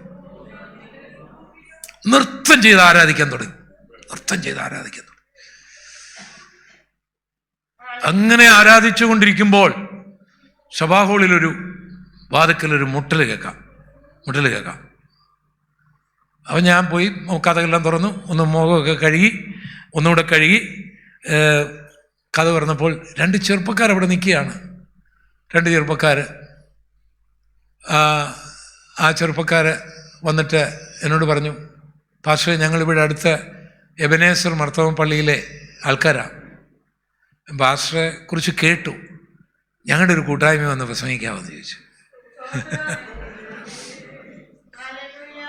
അപ്പം ഞാൻ പറഞ്ഞു, എനിക്ക് വേദപുസ്തകത്തിലെ ഏത് വിഷയവും എന്നെ പിടിക്കാതെ എനിക്ക് സ്വാതന്ത്ര്യം തരാമെങ്കിൽ ഞാൻ വന്ന് പ്രസംഗിക്കാം. അതാര് വിളിച്ചാലും ഞാൻ പോകും. പക്ഷേ ഇന്ന് പ്രസംഗിക്കണമെന്നൊന്നും പറയരുത്. ഞാനൊരു ദൈവത്തിൻ്റെ ദാസനാണ്. ദൈവം എന്നോട് എന്ത് പറയുന്നോ ബൈബിളിലെ കാര്യം പറയാൻ സ്വാതന്ത്ര്യം കിട്ടുന്ന എവിടെയും ലൂസിഫർ വിളിച്ചാലും ഞാൻ പോകും. പക്ഷേ എനിക്ക് അവൻ്റെ ഇഷ്ടം ഞാൻ അവിടെ പ്രസംഗിക്കുകയല്ല. ഒരുപക്ഷെ പ്രസംഗിക്കുന്ന അവനെ തകർക്കുന്ന യേശുവിനെ കുറിച്ചായിരിക്കും. അപ്പം ഇതാണ് എൻ്റെ ശുശ്രൂഷയുടെ മാനം. ഞാൻ പറഞ്ഞു, ബൈബിൾ എന്നോട് പറയുന്ന, പരിശുദ്ധാത്മാ പറയുന്ന കാര്യം പറയാൻ അനുവാദമുണ്ടെങ്കിൽ ഞാൻ വരാമെന്നു. എന്നിട്ട് ഈ ഡേറ്റ് ഞാൻ അവർക്ക് കൊടുത്തു. അവരൊക്കെ രക്ഷിക്കപ്പെട്ടു. കാവഭാഗം എബനേസർ ചർച്ചിൻ്റെ സെക്രട്ടറി ആയിരുന്ന ജിജി രക്ഷിക്കപ്പെട്ടു, കുടുംബമായി രക്ഷിക്കപ്പെട്ടു. അവരെ സ്നാനപ്പെടുത്തി. അദ്ദേഹമാണ് ഇന്ന് തിരുവല്ലയിൽ കോസ്മിക് ട്രാവൽസ് എന്ന് പറയുന്ന ട്രാവൽ ഏജൻസി നടത്തുന്നത്. അപ്പോൾ ഒരു എതിർപ്പ് വരുത്തുന്ന ഗുണം കണ്ടോ? അദ്ദേഹത്തിൻ്റെ കൂടെ വന്ന തങ്കച്ചന് ഇന്ന് ഷിക്കാഗോയിൽ ഒരു വിശ്വാസിയായിട്ട് അവിടെ ജീവിക്കുന്നുണ്ട്. അപ്പോൾ ഇവരെല്ലാം ട്രാവൽ ഏജൻസിയിൽപ്പെട്ടതായതുകൊണ്ട് എനിക്ക് എന്തെങ്കിലും ഒരു ഉപകാരം ചെയ്യണമെന്ന് അവർക്ക് തോന്നി. അപ്പം അവർ തിരുവല്ലയിലെ കാട്ടിലെ വിജയൻ്റെ ഒക്കെ അദ്ദേഹത്തിൻ്റെ അമ്മച്ചനൊക്കെ മർത്തോമ മെത്രാപ്പൊലീത്തയായിരുന്നു. അവരുടെ ട്രാവൽ ഏജൻസിയിൽ വർക്ക് ചെയ്യുകയാണ് ഇവർ. അപ്പോൾ എന്നോട് പറഞ്ഞു, പാസ്റ്ററെ ഞങ്ങളൊരു പാസ്പോർട്ട് എടുത്തു തരട്ടെ. ഈ വന്നവർ പറയുകയാണ്, അപ്പം ദൈവം ഈ ഭൂമിയുടെ അടുത്ത് പോകണമെങ്കിൽ പാസ്പോർട്ട് വേണ്ടേ? എന്നോട് പറയുകയാണ്, ഒരു പാസ്പോർട്ട് എടുത്തു തരട്ടെ. ഒന്നും തരണ്ട, 2 ഫോട്ടോ വേണം, പിന്നെ ഇവിടെ ഒന്ന് ഒപ്പിടണം, ഇവിടെ ഒപ്പം അത്ര മതി. അവർ തന്നെ പൈസ മുടക്കി പാസ്പോർട്ട് അപ്ലൈ ചെയ്തിട്ട് പറഞ്ഞു പോലീസുകാരൻ വെരിഫിക്കേഷൻ വരും. അപ്പം ഇന്നത്തെ പോലെയല്ല, അന്ന് വലിയ വെരിഫിക്കേഷനൊക്കെ ഉള്ള കാലം. വരും, പാസ്പോർട്ട് കിട്ടും. അപ്പം പോലീസുകാരനെ വന്നാൽ എനിക്ക് എൻ്റെ വെരിഫിക്കേഷൻ നടക്കുകയില്ല. കാരണം എൻ്റെ അഡ്രസ്സും എൻ്റെ പേരും പിന്നെ ഞാൻ ഉപദേശിയാണ് ഇപ്പോഴേ. ആ പാടെ പ്രശ്നമാണത്, ഒത്തിരി കുരുക്കളുണ്ട്. അപ്പോൾ എൻ്റെ പാസ്പോർട്ടിൽ എൻ്റെ പഴയ പേരാണ്. അപ്പോൾ ഇവിടെ ഞാൻ വന്നിരിക്കുന്ന പാസ്റ്ററായിട്ടായിരിക്കുകയാണ്. അപ്പോൾ ഇത് ഒരാളാണെന്ന് എങ്ങനെ തെളിയിക്കാൻ നോക്കും? അയാൾ കാശ് കൊണ്ടുപോകും. ഒരു ദിവസം ഞാൻ ഉച്ചയ്ക്കൊരു ശബ്ദം കേൾക്കുകയാണ്, പാസ്റ്റർ കുറേ സമയമായി ഞാനിവിടെ വന്ന് നിന്നിട്ട് പാസ്റ്റർ ഭക്ഷണം കഴിക്കുകയാണെന്ന് തോന്നി. ഞാൻ പോലീസുകാരനാണ്, വെരിഫിക്കേഷന് വന്നതാണ്. ഞാൻ പറഞ്ഞു, സാറേ കയറി വന്നാട്ടെ. കയറി വരുമ്പോൾ പുള്ളി പറയുകയാണ്, പാസ്റ്റർ എനിക്കൊന്നും വേണ്ട, പാസ്റ്റർ എനിക്ക് വേണമെന്ന് പ്രാർത്ഥിച്ചാൽ മതി എന്ന് പറഞ്ഞു. ആ ഹൈന്ദവ സഹോദരന് വേണ്ടി ഞാൻ പ്രാർത്ഥിച്ചു. എനിക്ക് പാസ്പോർട്ട് കിട്ടി. അന്ന് എനിക്ക് ഒരു മകനേ ഉള്ളൂ. ഈ ദൈവം എന്നോട് പറയുമ്പോൾ എന്നെ ഭൂമിയുടെ അറ്റത്തേക്ക് കൊണ്ടുപോകേണ്ട മകൻ ജനിച്ചില്ല. അത് കഴിഞ്ഞ് എനിക്കൊരു മകനെ ദൈവം നൽകി. അവൻ്റെ പേര് ജോബിൻ എന്നാണ്. അവന് എന്നെ സ്റ്റുവാർഡ് ഐലൻഡിലേക്ക് കൊണ്ടുപോയി. അവൻ കൊണ്ടുപോയത് എനിക്കും അവൻ്റെ മമ്മിക്കും കൂടെ നേരത്തെ, ഞാൻ ടിക്കറ്റ് എടുക്കാതിരിക്കാൻ നേരത്തെ ടിക്കറ്റ് എടുത്തു. എനിക്ക് വിസ അപ്ലൈ ചെയ്തത് 1.5 ദിവസം കൊണ്ട്, വിസ 1.5 ദിവസം കൊണ്ട് എന്ന് പറഞ്ഞാൽ പാസ്പോർട്ടും കൂടത്തിൽ ഒന്നുമില്ല. രാത്രി 1:30 എൻ്റെ മരുമകള് വിസ രാത്രി 1:30 അവരുടെ ജോലി സ്ഥലത്തുനിന്നത് അപ്ലൈ ചെയ്യുന്നു. തിങ്കളാഴ്ച അവരുടെ വർക്കിംഗ് ഡേ ആണ്, ഞായറാഴ്ച അല്ലേ വിസ അപ്രൂവ് ചെയ്യുന്നു. ഇൻ്റർവ്യൂ ഒന്നുമില്ല. പാസ്പോർട്ടിന് കോപ്പി കൊടുത്തു, അവരുടെ ഡോക്യുമെൻറ്റും കൊടുത്തു. എനിക്ക് ടിക്കറ്റ് എടുത്തു തന്നു. എന്നിട്ട് എനിക്ക് ക്ഷീണം വരാതിരിക്കാൻ ഈ സ്റ്റുവാർഡ് ഐലൻഡ് വരെ പോകുക എന്ന് പറഞ്ഞാൽ ഒത്തിരി ദൂരമാണ്. അവിടെയൊക്കെ താമസിക്കാനുള്ള ക്രമീകരണങ്ങളും, ഇടയ്ക്ക് സിംഗപ്പൂരിൽ താമസിക്കുന്നപ്പോൾ അവിടെ ഭക്ഷണം കഴിക്കാനുള്ള സിംഗപ്പൂർ ഡോളറും എല്ലാം അവൻ എനിക്ക് നേരത്തെ അയച്ചു തന്നു. എന്നിട്ട് പലയിടത്തും ഞങ്ങളെ താമസിപ്പിച്ച് പസഫിക്കിലൂടെ ഞങ്ങൾ സ്റ്റുവാർഡ് ഐലൻഡിൽ പോയി. അവിടെ നിന്ന് ഞാൻ പ്രസംഗിച്ചു. അത് കഴിഞ്ഞ് പിന്നെ അന്റാർട്ടിക്കയേ ഉള്ളൂ. സ്വർഗത്തിലെ ദൈവം നിന്നോടൊരു അരുളപ്പാട് പറഞ്ഞാൽ അതിന് സമയമാകുമ്പോൾ നിറവേറ്റും. കരമടിച്ച് ദൈവത്തെ സ്തുതിച്ചാട്ടെ ശക്തമായി. ഹല്ലേലൂയ. ഏത് റോമാക്കാരൻ എതിർത്താലും, ഏത് കഴുകന്മാർ വട്ടം കറങ്ങിയാലും, ഏത് കുറുക്കന്മാർ കടിച്ചു കീറിയാലും, നിനക്കൊരു ശുശ്രൂഷ തന്നിട്ടുണ്ടെങ്കിൽ, നിനക്കൊരു അഭിഷേകമുണ്ടെങ്കിൽ, സ്വർഗത്തിലെ ദൈവം അത് നിന്നെ കാണിച്ചിരിക്കും. അത് നിനക്ക് അനുഗ്രഹമാക്കി ദൈവം മാറ്റിയിരിക്കും. Hallelujah, hallelujah. അങ്ങനെ ലഭിച്ചതാണ് വെളിപ്പാട് പുസ്തകം.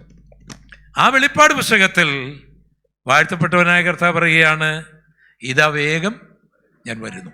പ്രിയപ്പെട്ടവരെ, ഈ ബൈബിൾ ഞാൻ വായിച്ചിട്ട് ഒരു സത്യം എനിക്ക് മനസ്സിലായി. ഇനി കർത്താവിൻ്റെ വരവിന് നിറവേറേണ്ട പ്രവചനങ്ങളൊന്നുമില്ല. പിന്നെ എന്തുകൊണ്ട് കർത്താവ് വന്നില്ല എന്ന് ചോദിച്ചാൽ, ആരും നശിച്ചു പോകാതിരിപ്പാൻ, എല്ലാവരും മാനസാന്തരപ്പെടേണ്ടതിന് അവൻ ദീർഘക്ഷമ കാണിക്കുന്നതേ ഉള്ളൂ. ഇനി പ്രവചനം നിറവേറാനൊന്നുമില്ല. കർത്താവിന് ഏത് സമയത്തും വരാം. പക്ഷെ ഇതുവരെയും വരാത്തതെന്ത് എന്നുള്ള ചോദ്യത്തിന് എൻ്റെ ബൈബിൾ പഠനത്തിൽ ഒറ്റ വാക്യമേ ഉള്ളൂ: വരുവാനുള്ളവൻ വരും, താമസിക്കുകയില്ല. ചിലർ ചിന്തിക്കുന്നത് പോലെ വാഗ്ദത്തം നിവർത്തിക്കുവാൻ അവൻ താമസിക്കുന്നില്ല. ആരും നശിച്ചു പോകാതിരിപ്പാൻ അവൻ ദീർഘക്ഷമ കാണിക്കുന്നതേ ഉള്ളൂ. ഹല്ലേലൂയ, ഹല്ലേലൂയ, ഹല്ലേലൂയ.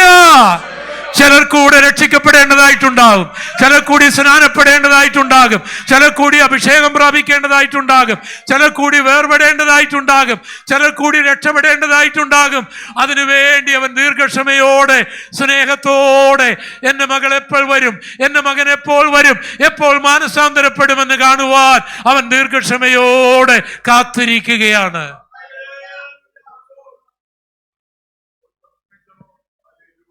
ഹല്ലേലൂയ, ഹല്ലേലൂയ. പക്ഷേ ആ ദീർഘക്ഷമയ്ക്കും ഒരതിരുണ്ട്. ഒരനുഭവം കൂടി പറയുവാൻ എനിക്ക് പ്രേരണയുണ്ടാകും. എൻ്റെ മൂത്ത ജ്യേഷ്ഠൻ രാമേശ്വരൻ ക്ഷേത്രത്തിൽ ഞങ്ങളുടെ കൊച്ചറയിൽ മരിച്ച ഒരാളുടെ ചിതാഭസ്മം നിമജ്ജനം ചെയ്യുവാനും അതിൻ്റെ കർമ്മങ്ങൾ നടത്താനും ഒക്കെ ഒരു സംഘം പുറപ്പെട്ടപ്പോൾ എൻ്റെ ജ്യേഷ്ഠൻ അവരോടൊപ്പം പോയി. അദ്ദേഹത്തെ കൂടെ അവർ വിളിച്ചുകൊണ്ട് പോയി. അവരാ കർമ്മങ്ങളെല്ലാം കഴിഞ്ഞ് മധുരയ്ക്കടുത്തപ്പോൾ ഒരു ആക്സിഡൻ്റ് ഉണ്ടായി. പലരും മരിച്ചു. അവരുടെ വാൻ ആക്സിഡൻ്റ് ഉണ്ടായി. എനിക്ക് ഒരു ഫോൺ കോള് വന്നു. എൻ്റെ ജ്യേഷ്ഠൻ പൊന്നപ്പൻ ഉൾപ്പെടെയുള്ള ആൾക്കാർ യാത്ര ചെയ്യുന്ന വാഹനം അപകടത്തിൽപ്പെട്ടു. ഇപ്പോൾ മധുര മെഡിക്കൽ കോളേജിലുണ്ട്. എനിക്ക് ഒരു സുഹൃത്ത് അന്നവിടെ ഉണ്ടായിരുന്നു. ഞാൻ അദ്ദേഹത്തോട് പറഞ്ഞു, എൻ്റെ ജ്യേഷ്ഠൻ ഇപ്പോൾ മധുര മെഡിക്കൽ കോളേജിലാണ്, അവിടേക്ക് പോകണം, അദ്ദേഹത്തിന് വേണ്ടുന്ന എല്ലാ കാര്യങ്ങളും ചെയ്യണം, ഞങ്ങളിതാ പുറപ്പെടുന്നു എന്ന് പറഞ്ഞിട്ട് ഞങ്ങൾ തിരിച്ചു. ഞാൻ ചെന്നപ്പോൾ മധുര മെഡിക്കൽ കോളേജിൽ ഒരു റൂമിൽ 2 ഡോക്ടർമാർ, നേഴ്സസ്, ഒരു AC റൂമിൽ എൻ്റെ ജ്യേഷ്ഠന് ഒരു മെഡിക്കൽ കോളേജിൽ കിട്ടാവുന്ന ഈ പറഞ്ഞ ആൾ മുഖാന്തരം നല്ലൊരു ട്രീറ്റ്മെൻറ്റ് കിട്ടിയിരിക്കുകയാണ്. പക്ഷേ സ്കാനിങ് റിപ്പോർട്ടുകളെല്ലാം അങ്ങ് താമസിക്കുന്നതുകൊണ്ട് ഞങ്ങൾക്ക് സഹിക്കാൻ കഴിയാത്തതുകൊണ്ട് മധുര മീനാക്ഷി ഹോസ്പിറ്റലിലേക്ക് എളുപ്പം ഞങ്ങൾ മാറ്റി. അപ്പോൾ അദ്ദേഹത്തിൻ്റെ ഓപ്പറേഷനൊക്കെ അവിടെ നടന്നു. കാലുകൾ പൊട്ടിയിരുന്നു, തലയൊട്ടികൾ പൊട്ടിയിരുന്നു. വെന്റിലേറ്ററിലേക്ക് മാറ്റി. ഇപ്പം ഞങ്ങൾ അവിടെ താമസിക്കുകയാണ്. ഞാൻ ഒരു വാക്ക്മാനോ ചെറിയ ടേപ്പ് റെക്കോർഡർ, അതിനകത്ത് ക്രിസ്തീയ പാട്ടുകളും യേശുവിൻ്റെ വചനങ്ങളും റെക്കോർഡ് ചെയ്തിട്ട് ഈ വെന്റിലേറ്ററിൽ ഇങ്ങനെ അടുത്ത് വെച്ചിരിക്കുകയാണ്. എന്നിട്ട് ഞാൻ കർത്താവിനോട് പറഞ്ഞു, കർത്താവേ, എൻ്റെ ജ്യേഷ്ഠന് ഒരു ഒരു ഒരു ഒരു ഈ അങ്ങേ ഒന്ന് അറിയാൻ, അങ്ങേ ഒന്ന് സ്വീകരിക്കാനായിട്ട് അവിടുന്ന് ഒരു ഓർമ്മ കൊടുക്കണം, ഒരു 5 മിനിറ്റ്. ജീവനിൽ തന്നില്ലേലും അങ്ങേ ഒന്നറിയാൻ ഞങ്ങൾ ഉപവസിച്ചു, പ്രാർത്ഥിച്ചു. പക്ഷെ ദൈവം പ്രാർത്ഥന കേട്ടില്ല. എൻ്റെ ജ്യേഷ്ഠൻ മരിക്കുകയാണ്. എനിക്ക് മനുഷ്യൻ എന്നുള്ള നിലയിൽ എന്തൊക്കെയോ കോപങ്ങളുണ്ടായി.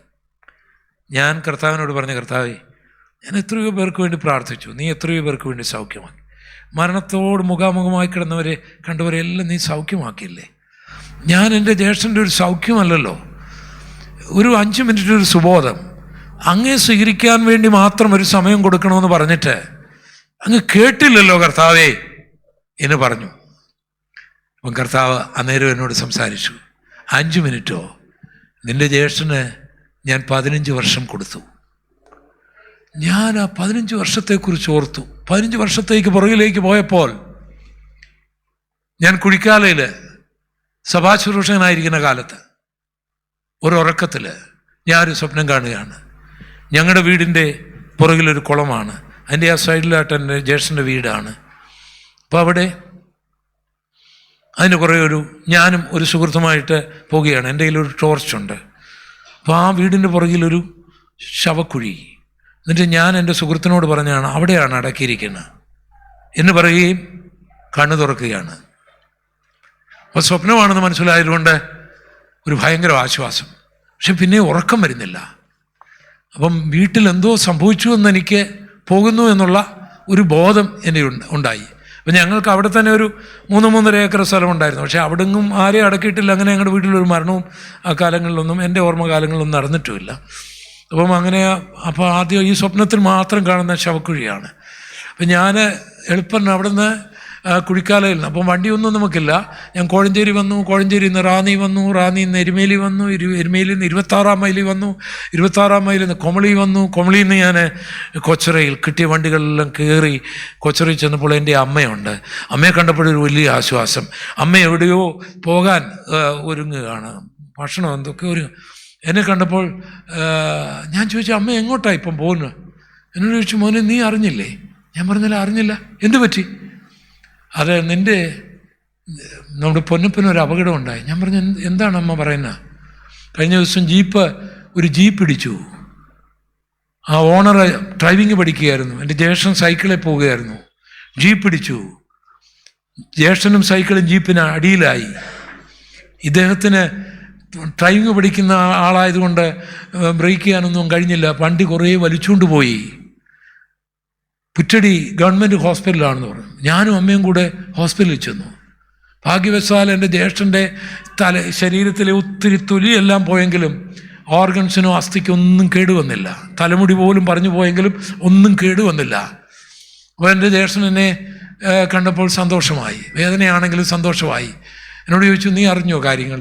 ഞാൻ പറഞ്ഞു, അറിഞ്ഞില്ല. പക്ഷേ ഞാനിങ്ങനൊരു സ്വപ്നം കണ്ടിട്ടാണ് വന്നത്. എൻ്റെ ജ്യേഷ്ഠനെ കർത്താവാണ് രക്ഷിച്ചത്. ഈ യേശുവിനെ സ്വീകരിക്കണമെന്ന് ഞാൻ അവിടെ വെച്ചു. അത് 15 വർഷം മുൻപായിരുന്നു.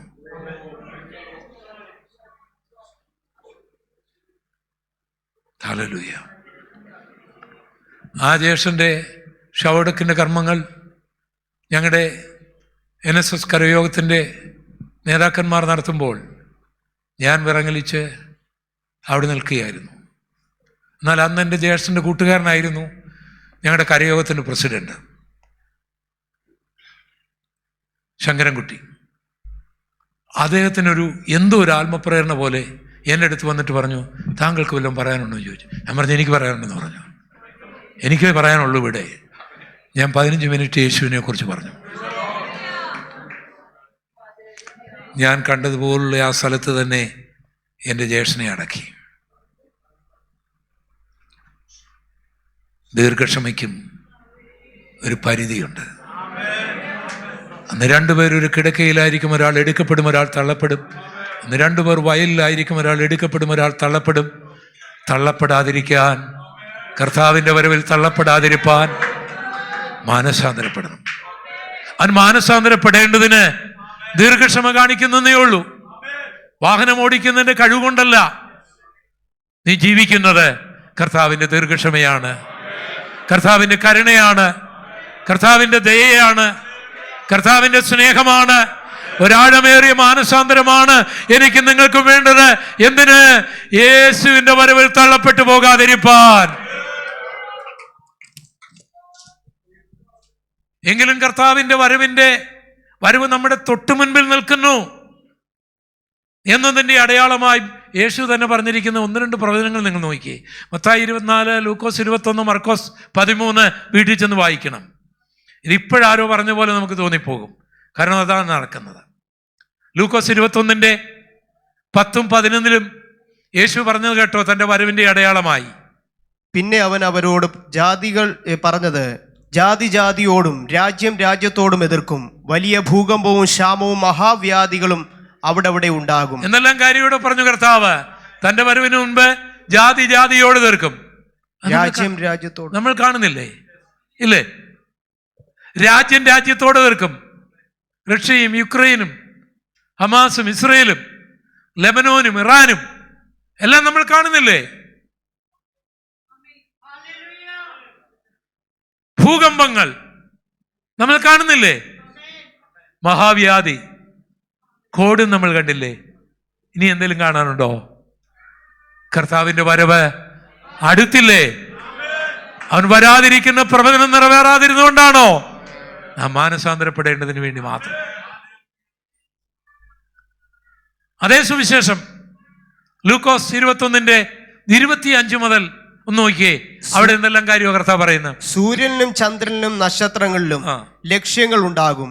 കടലിന്റെയും ഓളത്തിന്റെയും മുഴക്കം നിമിത്തം ഭൂമിയിലെ ജാതികൾക്ക് നിരാശയോടുകൂടിയ പരിഭ്രമം ഉണ്ടാകും. അടുത്തത്, ആകാശത്തിന്റെ ശക്തികൾ ഇളകിപ്പോകുന്നതിനാൽ ഭൂലോകത്തിന് എന്തു ഭവിപ്പാൻ പോകുന്നു എന്ന് പേടിച്ച് നോക്കി പാർത്തും കൊണ്ട് മനുഷ്യർ നിർജീവന്മാരാകും. അപ്പോൾ മനുഷ്യപുത്രൻ ശക്തിയോടും മഹാ തേജസ്സോടും കൂടെ മേഘത്തിൽ വരുന്നത് അവർ കാണും. അപ്പോൾ എന്തെല്ലാം കാര്യങ്ങൾ അവിടെ ഉണ്ട്? ആകാശത്തെക്കുറിച്ച് പറഞ്ഞിട്ടുണ്ട്, സൂര്യനെ കുറിച്ച് പറഞ്ഞിട്ടുണ്ട്, നക്ഷത്രങ്ങളെ കുറിച്ച് പറഞ്ഞിട്ടുണ്ട്, കടലിനെ കുറിച്ച് പറഞ്ഞിട്ടുണ്ട്, ഇല്ലേ? സൂര്യനിലും ചന്ദ്രനിലും നക്ഷത്രങ്ങളിലും ലക്ഷ്യങ്ങളുണ്ടാകും. നമ്മുടെ തന്നെ ചില വാഹനങ്ങൾ സൂര്യനെ പഠിക്കാനൊക്കെ വിട്ടിട്ടില്ലേ? ഒരു 50-100 വർഷം മുമ്പ് ഇതുവല്ലോ നമുക്ക് മനസ്സിലാകുമായിരുന്നു. അമേരിക്കയും യൂറോപ്യൻ സ്പേസ് സെന്ററും ചൈനയും റഷ്യയും നമ്മുടെ ഇന്ത്യയെല്ലാം മഹാലക്ഷ്യത്തിലാണ്. ഇവിടെ സൂര്യനെക്കുറിച്ച്, ചന്ദ്രനെക്കുറിച്ച്, നക്ഷത്രങ്ങളെക്കുറിച്ച്, അതിനെക്കുറിച്ച് പഠിച്ചുകൊണ്ടിരിക്കുകയാണ്. 100 വർഷം മുൻപ് ചിന്തിക്കാൻ ഒക്കുവോ? ഇതിന്റെ നിവൃത്തി കാണാൻ നമുക്കല്ലേ ഇടയായത്, ഇല്ലേ? കടലിന്റെ ഓളങ്ങൾ, അതിന്റെ മുഴക്കം നമ്മളും കണ്ടില്ലേ? സുനാമി, മദ്രാസുകാരും കണ്ടില്ലേ സുനാമി? കടലിന്റെ ഓളം എന്താണെന്ന്, അതിന്റെ മുഴക്കം എന്താണെന്ന് ജപ്പാൻകാർക്ക് മനസ്സിലായില്ലേ? ആൻഡമാൻ നിക്കോബാർക്കാർക്ക് മനസ്സിലായില്ലേ? കർത്താവ് പറഞ്ഞു നമ്മുടെ കണ്ണിന്റെ മുൻപിൽ നിറവേറിയില്ലേ? ആകാശത്തിൽ മഹാലക്ഷ്യങ്ങൾ ഉണ്ടാകും. രാജ്യത്തിന്റെ കണ്ണുകൾ മുഴുവൻ ആകാശത്തിലല്ലേ? സ്പേസ് കോളനികൾ ഉണ്ടാക്കുന്നു, പഠനങ്ങൾ നടത്തുന്നു. ഇനി എന്താ നിറവേറാനുള്ള? അടുത്തത്, ആകാശത്തിന്റെ ശക്തികൾ ഇളകിപ്പോകുന്നതിനാൽ ഭൂലോകത്തിന് എന്ത് സംഭവിക്കുമെന്നോർത്ത് മനുഷ്യർ നിർജീവന്മാരാകും. ഇത് വല്ലതും മനസ്സിലാക്കാൻ ഒരു 100 വർഷം മുൻപ് ഇവിടെ ഉണ്ടായിരുന്നോ? എന്തോ ഈ ആകാശത്തിന്റെ ശക്തി വല്ല തൂണാണോ അവിടെ? എന്തോ ഈ ആകാശത്തിന്റെ ശക്തി? ഹിരോഷിമയിലും നാഗാസാക്കിയിലും ബോംബ് പൊട്ടിച്ചിട്ട് ആകാശം പോയോ? ആകാശത്തെ പിടിച്ച് കുലിക്കാൻ അതന്നെ എന്തെങ്കിലും വല്ലോ ആന പോലെ നിൽക്കുന്ന സാധനം വല്ലതുമാണ്? ഇത് വല്ല ഒരു 100 വർഷം മുമ്പ് നമുക്ക് വല്ലതും മനസ്സിലാകുമോ? ആകാശത്തിൻ്റെ ശക്തി എന്താണെന്ന് ചോദിച്ചാൽ വല്ലതും അറിയാമോ? നോക്കിയേ, ആ പദം നോക്കിയേ, അതെത്ര സയൻറ്റിഫിക്കാണെന്ന് നോക്കിയേ. ആകാശത്തിൻ്റെ ശക്തി ഇളകുന്നതിനാൽ എന്ത് സംഭവിക്കും? ഭൂലോകത്തിന് എന്ത് സംഭവിക്കും എന്നോർത്ത് മനുഷ്യരെന്ത് ചെയ്യും? നിർജീവന്മാരാകും. എന്ന് പറഞ്ഞാൽ മരവിച്ച് നിൽക്കും, എന്ത് ചെയ്യണമെന്ന് അറിയാതെ. ഈ ആകാശം എന്ന് പറയുന്നത് ഈ ദൈവം സൃഷ്ടിച്ചതിൽ ഏറ്റവും വലുത് ആകാശമാണ്. ആകാശത്തേക്കാൾ വലുത് ഒന്നുമില്ല. മിൽക്കി വേ ഗാലക്സിയുടെ ഒരു അറ്റം വരെ ചെല്ലണമെങ്കിൽ തന്നെ 60,000 പ്രകാശവർഷം യാത്ര ചെയ്യണം. അപ്പം മിൽക്കി വേ ഗാലക്സിയിൽ ഉള്ള ഒരു കുടുംബത്തിലാണ് നമ്മൾ, സൂര്യകുടുംബത്തിലാണ് നമ്മൾ. അപ്പം ഈ ആകാശത്തിൽ തന്നെ മില്യൺസ് ഓഫ് ഗാലക്സീസ് ഉണ്ട്. അതിൻ്റെയൊക്കെ അറ്റത്ത് പോകാൻ ആർക്കും കഴിയില്ല, അറിയത്തില്ല. എന്നാൽ നമ്മുടെ തലയ്ക്ക് മുകളിൽ ഒരു 500 മൈൽ വരെ അന്തരീക്ഷ മണ്ഡലങ്ങൾ, അതിന് മുകളിലുള്ള അന്തരീക്ഷ മണ്ഡലങ്ങളുണ്ട്. ഏറ്റവും മുകളിലുള്ള മേഖലയ്ക്ക് എക്സോസ്ഫിയർ എന്നാണ് ശാസ്ത്രജ്ഞന്മാർ നമ്മളെ പഠിപ്പിക്കുന്നത്. അതിന് താഴെയുള്ളതിന് തെർമോസ്ഫിയർ എന്നാണ് നമ്മളെ പഠിപ്പിക്കുന്നത്. അതിന് താഴെയുള്ളതിന് മിസോസ്ഫിയർ എന്നാണ് പഠിപ്പിക്കുന്നത്. അതിന് താഴെയുള്ളതിന് സാറ്റോസ്ഫിയർ എന്നാണ് പഠിപ്പിക്കുന്നത്. അതിന് ഏറ്റവും തൊട്ട് മുകളിലുള്ളതിന് ടോപ്പോസ്ഫിയർ എന്നാണ്. അതിനെക്കുറിച്ച് മാത്രം ഞാനെന്ന് പറയാം. അപ്പം നമുക്ക് ഈ ചൂടും വെളിച്ചവും ഒക്കെ ലഭിക്കുന്നത് ഈ 9,30,00,000 മൈലകലിൽ നിന്നാണ് നമുക്ക് ഇങ്ങോട്ട് കിട്ടുന്നത്. അത് ഈ അന്തരീക്ഷ മണ്ഡലത്തിലൂടെ ഇറങ്ങിയാണ് വരുന്നത്. അപ്പോൾ ഈ ടോപ്പോസ്ഫിയറിലേക്ക് വന്നു കഴിഞ്ഞ് ഈ പ്രകാശകിരണങ്ങളെല്ലാം പോയിട്ട് ഇതിങ്ങോട്ട് വരുമ്പോൾ ഒരു 14 ഡിഗ്രിയിൽ കൂടുതൽ ചൂട് തരാൻ സൂര്യനില്ല. മദ്രാസ് സിറ്റിയിൽ 14 ഡിഗ്രി, അതായിരുന്നു നല്ലതായിരുന്നില്ലേ? പക്ഷേ പലയിടത്തും അത് ഒക്കെയല്ലോ. അത്രയേ ഉള്ളൂ. സഹാറ മരുഭൂമിക്ക് 14 ഡിഗ്രിയെ സൂര്യന് കൊടുക്കാൻ ഒക്കൂ. പിന്നെ ഈ ചൂടുണ്ടാകുന്നത് എങ്ങനെയാണ്? ഈ ഇത്രയും പറഞ്ഞാൽ ഈ ചൂടിനെ ഇങ്ങോട്ട് വന്ന കിരണങ്ങളെ ദൈവത്തിൻ്റെ ആ മഹാജ്ഞാനത്താൽ ഇതിനെ തിരിച്ചയക്കും. അതിന് ഭൗമീകരണമെന്നാണ് അധ്യാപകർ നമ്മളെ പഠിപ്പിക്കുന്നത്. അത് ചെന്ന് ഈ ടോപ്പോസ്ഫിയറിൻ്റെ കാർബൺ ഡയോക്സൈഡ് വാതകവുമായി ബന്ധപ്പെട്ട് തടഞ്ഞു നിൽക്കും. തടഞ്ഞു നിന്നിട്ട് ഇങ്ങനെ ഫ്ലാസ്കിലെ വെള്ളം പോലെ ചൂടായിട്ട് ഇങ്ങനെ നമ്മുടെ ടെമ്പറേച്ചർ കീപ്പ് ചെയ്യും. ഈ ടോപ്പോസ്ഫിയർ ഉള്ളതുകൊണ്ടാണ്. ഈ ഓരോ ലെയറുകൾക്കും ഒത്തിരി കാര്യങ്ങളുണ്ട്. ഒരു കാര്യം പറയുന്നത്, ഈ ടോപ്പോസ്ഫിയർ എന്ന് പറയുന്ന ഒരു സാധനം ഇല്ലായിരുന്നെങ്കിൽ നമ്മളാരും ഇവിടെ ജീവിക്കുകയില്ല. ടെമ്പറേച്ചർ മെയിൻറ്റെയിൻ ചെയ്യാൻ കഴിയില്ല. പക്ഷേ മനുഷ്യൻ്റെ ഈ ഓരോ സംഭവങ്ങളുണ്ടായിട്ട് ഉരുൾ പൊട്ടിയിട്ട് അവിടെ പോയിട്ട് ദൈവം എന്തേന്നൊക്കെ ഓരോരുത്തർ ചോദിക്കാറില്ലേ? എൻ്റെ മകനെ, എൻ്റെ പ്രിയപ്പെട്ടവർ, ഇതൊന്നും ദൈവം ചെയ്യുന്നതല്ല. അവൻ തന്നെ അവൻ്റെ മണ്ണ് മാന്തിയതാണ്. മനുഷ്യൻ ചെയ്ത ദ്രോഹങ്ങളാണ് ഈ പ്രകൃതി ദുരന്തത്തിനെല്ലാം കാരണം. ഈ ദൈവം ചെയ്യുന്ന ദ്രോഹങ്ങളൊന്നുമല്ല. അപ്പം വളരെ ക്ലീനായിരുന്ന ഈ ടോപ്പോസ്ഫിയറിൽ ഫാക്ടറി ഉണ്ടാക്കി, റിഫൈനറികൾ ഉണ്ടാക്കി, അതുണ്ടാക്കി, ഇതുണ്ടാക്കി. കാർബൺ ഡൈ ഓക്സൈഡിൻ്റെ അനുപാതം വർദ്ധിച്ചു. അനുപാതം വർദ്ധിച്ചപ്പോൾ ഉണ്ടായ പ്രതിഭാസമാണ് ആഗോളതാപനം, ഗ്ലോബൽ വാർമിംഗ്. ആഗോളതാപനത്തെ AC കൊണ്ട് കൺട്രോൾ ചെയ്യാനൊക്കെയില്ല. ആഗോളതാപനം കൺട്രോൾ ചെയ്യണമെങ്കിൽ കാർബൺ ഡൈ ഓക്സൈഡിൻ്റെ അനുപാതം കുറയ്ക്കണം. ആരെങ്കിലും കുറയ്ക്കുവോ? അമേരിക്ക കുറയ്ക്കുവോ? ചൈന കുറയ്ക്കുവോ? ഇന്ത്യ കുറയ്ക്കുവോ? കുറച്ചാൽ മദ്രാസില്ലല്ലോ, പിന്നെ ഇവിടുത്തെ എക്കോണമി പോകും, ബിസിനസ് പോകും. റിഫൈനറികൾ വർക്ക് ചെയ്തില്ലെങ്കിൽ ഇവിടെ വണ്ടി ഓടുവോ? അപ്പോൾ ആരും കുറയ്ക്കൊന്നുമില്ല. ഇത് കുന്നുകൂടുമ്പോൾ ഞാനീ പറഞ്ഞ 14 ഡിഗ്രി ചൂടേ ഉള്ളെങ്കിലും ഇത് പുറത്തു പോകാതെ കൂടുന്നതിനാണ് ആഗോളതാപനം എന്ന് പറയുന്നത്. ആ ആഗോളതാപനം കൊണ്ട് സംഭവിക്കുന്ന എന്താണ്? അന്റാർട്ടിക്കയിലെ മഞ്ഞുരുകുന്നു. അപ്പം ദൈവം ഭൂമി മുഴുവൻ നിറഞ്ഞു കിടന്ന വെള്ളത്തെ മാറ്റി ഒരു ഭാഗം കരയാക്കി തന്നത് ദൈവം ബാക്കി വെള്ളത്തെ ഓക്സിജനായിട്ടും ഐസായിട്ടും മാറ്റിയത് കൊണ്ടാണ്. ആ ഐസ് വീണ്ടും വെള്ളമായി കഴിഞ്ഞാൽ ജപ്പാനില്ല, മദ്രാസ് ഇല്ല, കാലിഫോർണിയ ഇല്ല, ന്യൂയോർക്കില്ല, കൊച്ചിയില്ല, സിംഗപ്പൂരില്ല, മലേഷ്യയില്ല, എല്ലാം വെള്ളത്തിനടിയിലായി പോകും. ഇപ്പോൾ തന്നെ പല പസഫിക് രാജ്യങ്ങളും കൊച്ചു രാജ്യങ്ങൾ വെള്ളത്തിനടിയിലാണ്. ഇപ്പോൾ മനസ്സിലായോ? ആകാശത്തിൻ്റെ ശക്തികൾ ഇളകിപ്പോകുന്നതിനാൽ ഭൂലോകത്തിന് എന്ത് സംഭവിക്കുമെന്നോർത്ത് മനുഷ്യർ നിർജീവന്മാരാകും. അപ്പോൾ മനുഷ്യപുത്രൻ ആകാശമേഘങ്ങളിൽ വരുമെന്ന് 2000 വർഷം മുൻപ് നമ്മുടെ കർത്താവ് പറഞ്ഞതല്ലേ ശാസ്ത്രജ്ഞന്മാർ നമ്മളോട് പറഞ്ഞുകൊണ്ടിരിക്കുന്നത്? പേടിക്കണ്ട, നീ രക്ഷിക്കപ്പെട്ടവനെങ്കിൽ, നീ സ്നാനപ്പെട്ടവനെങ്കിൽ, നീ അഭിഷേകം പ്രാപിച്ചവനെങ്കിൽ, നീ വേർപെട്ടവനെങ്കിൽ, നീ മാനസാന്തരപ്പെട്ടവനെങ്കിൽ നീ ഭയപ്പെടേണ്ട.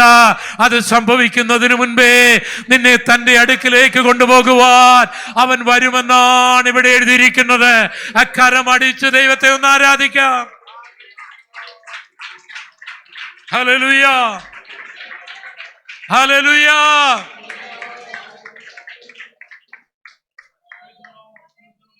ബൈബിളിലെ പ്രവചനങ്ങളെല്ലാം കർത്താവിൻ്റെ വരവിനോടുള്ള ബന്ധത്തിൽ നമ്മുടെ കർത്താവ് പറഞ്ഞ പ്രവചനങ്ങളെല്ലാം ഇപ്പോഴുള്ളവർക്ക് മനസ്സിലാകൂ.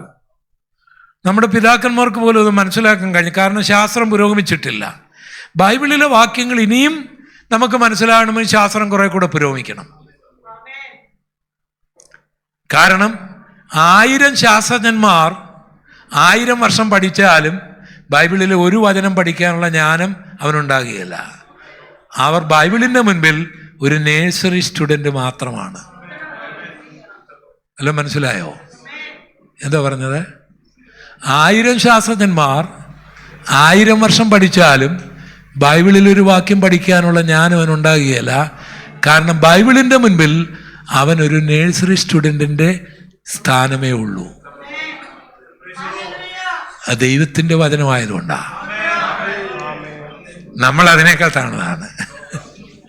നമ്മൾ നേഴ്സറി പോലും പോയിട്ടില്ല, പോകും. അപ്പം ബൈബിളിലെ പ്രവചനങ്ങൾ ഇനി നിറവേറാനൊന്നുമില്ല. അത് കർത്താവ് പറഞ്ഞതെല്ലാം നിറവേറി. മുമ്പേ പറഞ്ഞ കാര്യമാണ്. ഏതാ? ആരും നശിവ. അത് ഇവിടെ എഴുതിയിരിക്കുന്ന പത്രോസിന്റെ ലേഖനത്തിൽ എഴുതിയിരിക്കുന്നല്ലേ?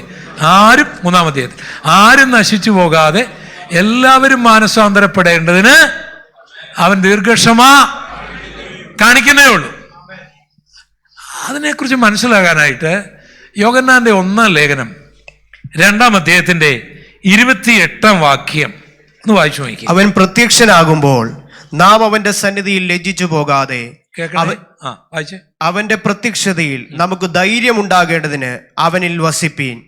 അവൻ നീതിമാൻ. മതി. ഇവിടെ പറഞ്ഞിരിക്കുന്ന വാക്യം നിങ്ങൾ എല്ലാവരും ഒന്ന് എടുത്തോ. 1 യോഹന്നാൻ 2:28.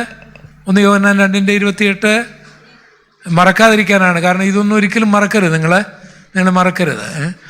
1 യോഹന്നാൻ 2:28 ഒന്ന് വായിച്ചേ. എല്ലാവരും ഉറക്കൊന്ന് വായിച്ചേ. അവന്റെ സന്നിധിയിൽ ലജ്ജിച്ചു പോകാതെ അവന്റെ പ്രത്യക്ഷതയിൽ നമുക്ക് ധൈര്യമുണ്ടാകുന്നവൻ. ഇനിയും കുഞ്ഞുങ്ങളെ, അവന്റെ പ്രത്യക്ഷതയെങ്കിൽ എന്ന് പറഞ്ഞ യേശുവിൻ്റെ വരവിൽ നമുക്ക് ധൈര്യമുണ്ടാകാനും നാം ലജ്ജിച്ചു പോകാതിരിപ്പാനും അവനിൽ വസിപ്പീൻ. അപ്പം കർത്താവിൻ്റെ വരവിൽ എന്ത് സംഭവിക്കാം? ധൈര്യം പോകാം, ലജ്ജിച്ചു പോകാം. 10 കന്യകമാരിൽ 5 പേർ ലജ്ജിച്ചു പോയില്ലേ? ഇറങ്ങിയത് കൊണ്ട് വല്ല ഗുണമുണ്ടായോ? അതുകൊണ്ട് യോഹന്നാൻ പറയുകയാണ്, അതുകൊണ്ട് കുഞ്ഞുങ്ങളെ, വരുവാനുള്ളവൻ വരും. അവൻ വരുമ്പോൾ ധൈര്യമായിട്ട് നിൽക്കാൻ ഇപ്പോൾ ആരിൽ വസിക്കണം? കർത്താവിൽ വസിക്കണം. ലജ്ജിച്ചു പോകാതിരിപ്പാൻ. ഇത് മനസ്സിലാക്കാൻ ഈ യോഹന്നാൻ ഇത് പറയുമ്പോൾ യോഹന്നാൻ്റെ മനസ്സിലൂടെ കടന്നു പോകുന്ന ഒരു കാര്യമുണ്ട്. അത് ഞാൻ പറയാം. ദൈവം മനുഷ്യനെ സൃഷ്ടിച്ചു, ആദമിനെയും ഹവ്വയെയും സൃഷ്ടിച്ചിട്ട് ഏദൻ തോട്ടത്തിൽ ആക്കി അവരവിടെ സുഖമായി ജീവിക്കുകയാണ്. നല്ലൊരു എൻവയറമെൻറ്റിൽ ഒരു നദിയൊക്കെ ഒഴുകുന്നുണ്ട്, ശാഖയായിട്ടൊക്കെ ഒഴുകുന്നുണ്ട്. ഹിംസ്ര ജീവികളൊന്നുമില്ല. ആടും കടുവായും പുലിയും എല്ലാം സുഹൃത്തുക്കളാണ്. ആരും കടിച്ചു കയറുന്നില്ല. എല്ലാം വളരെ സന്തോഷമായിട്ട് ഇവരിങ്ങനെ അവിടെ ജീവിക്കുമ്പോഴേ ദൈവം ഈ സന്ധ്യയാകുമ്പോൾ വരും. സന്ധ്യ എന്ന് പറഞ്ഞാൽ മനുഷ്യൻ്റെ സന്ധ്യ. ദൈവത്തിന് അങ്ങനെ സന്ധ്യയും രാത്രിയും പകലൊന്നുമില്ല.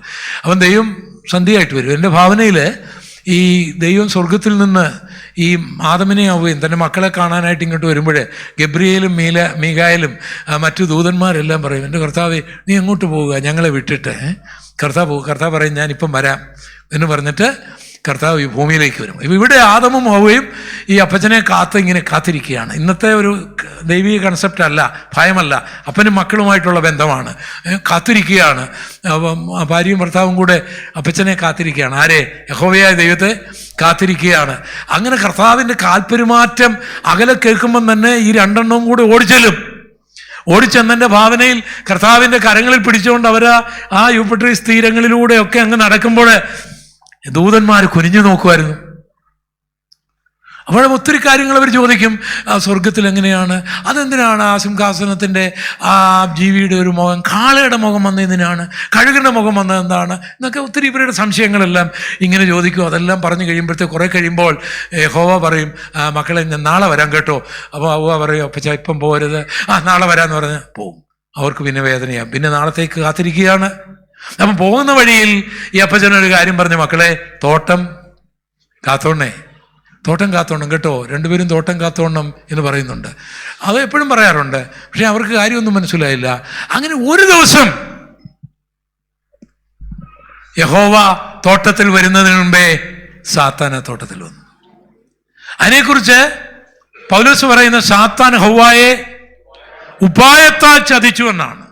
അപ്പോൾ അവനവിടെ ഉപായം ഉപയോഗിച്ചു, ഇല്ലേ? എന്താണ് ഉപായം എന്ന് നമുക്കറിയത്തില്ല.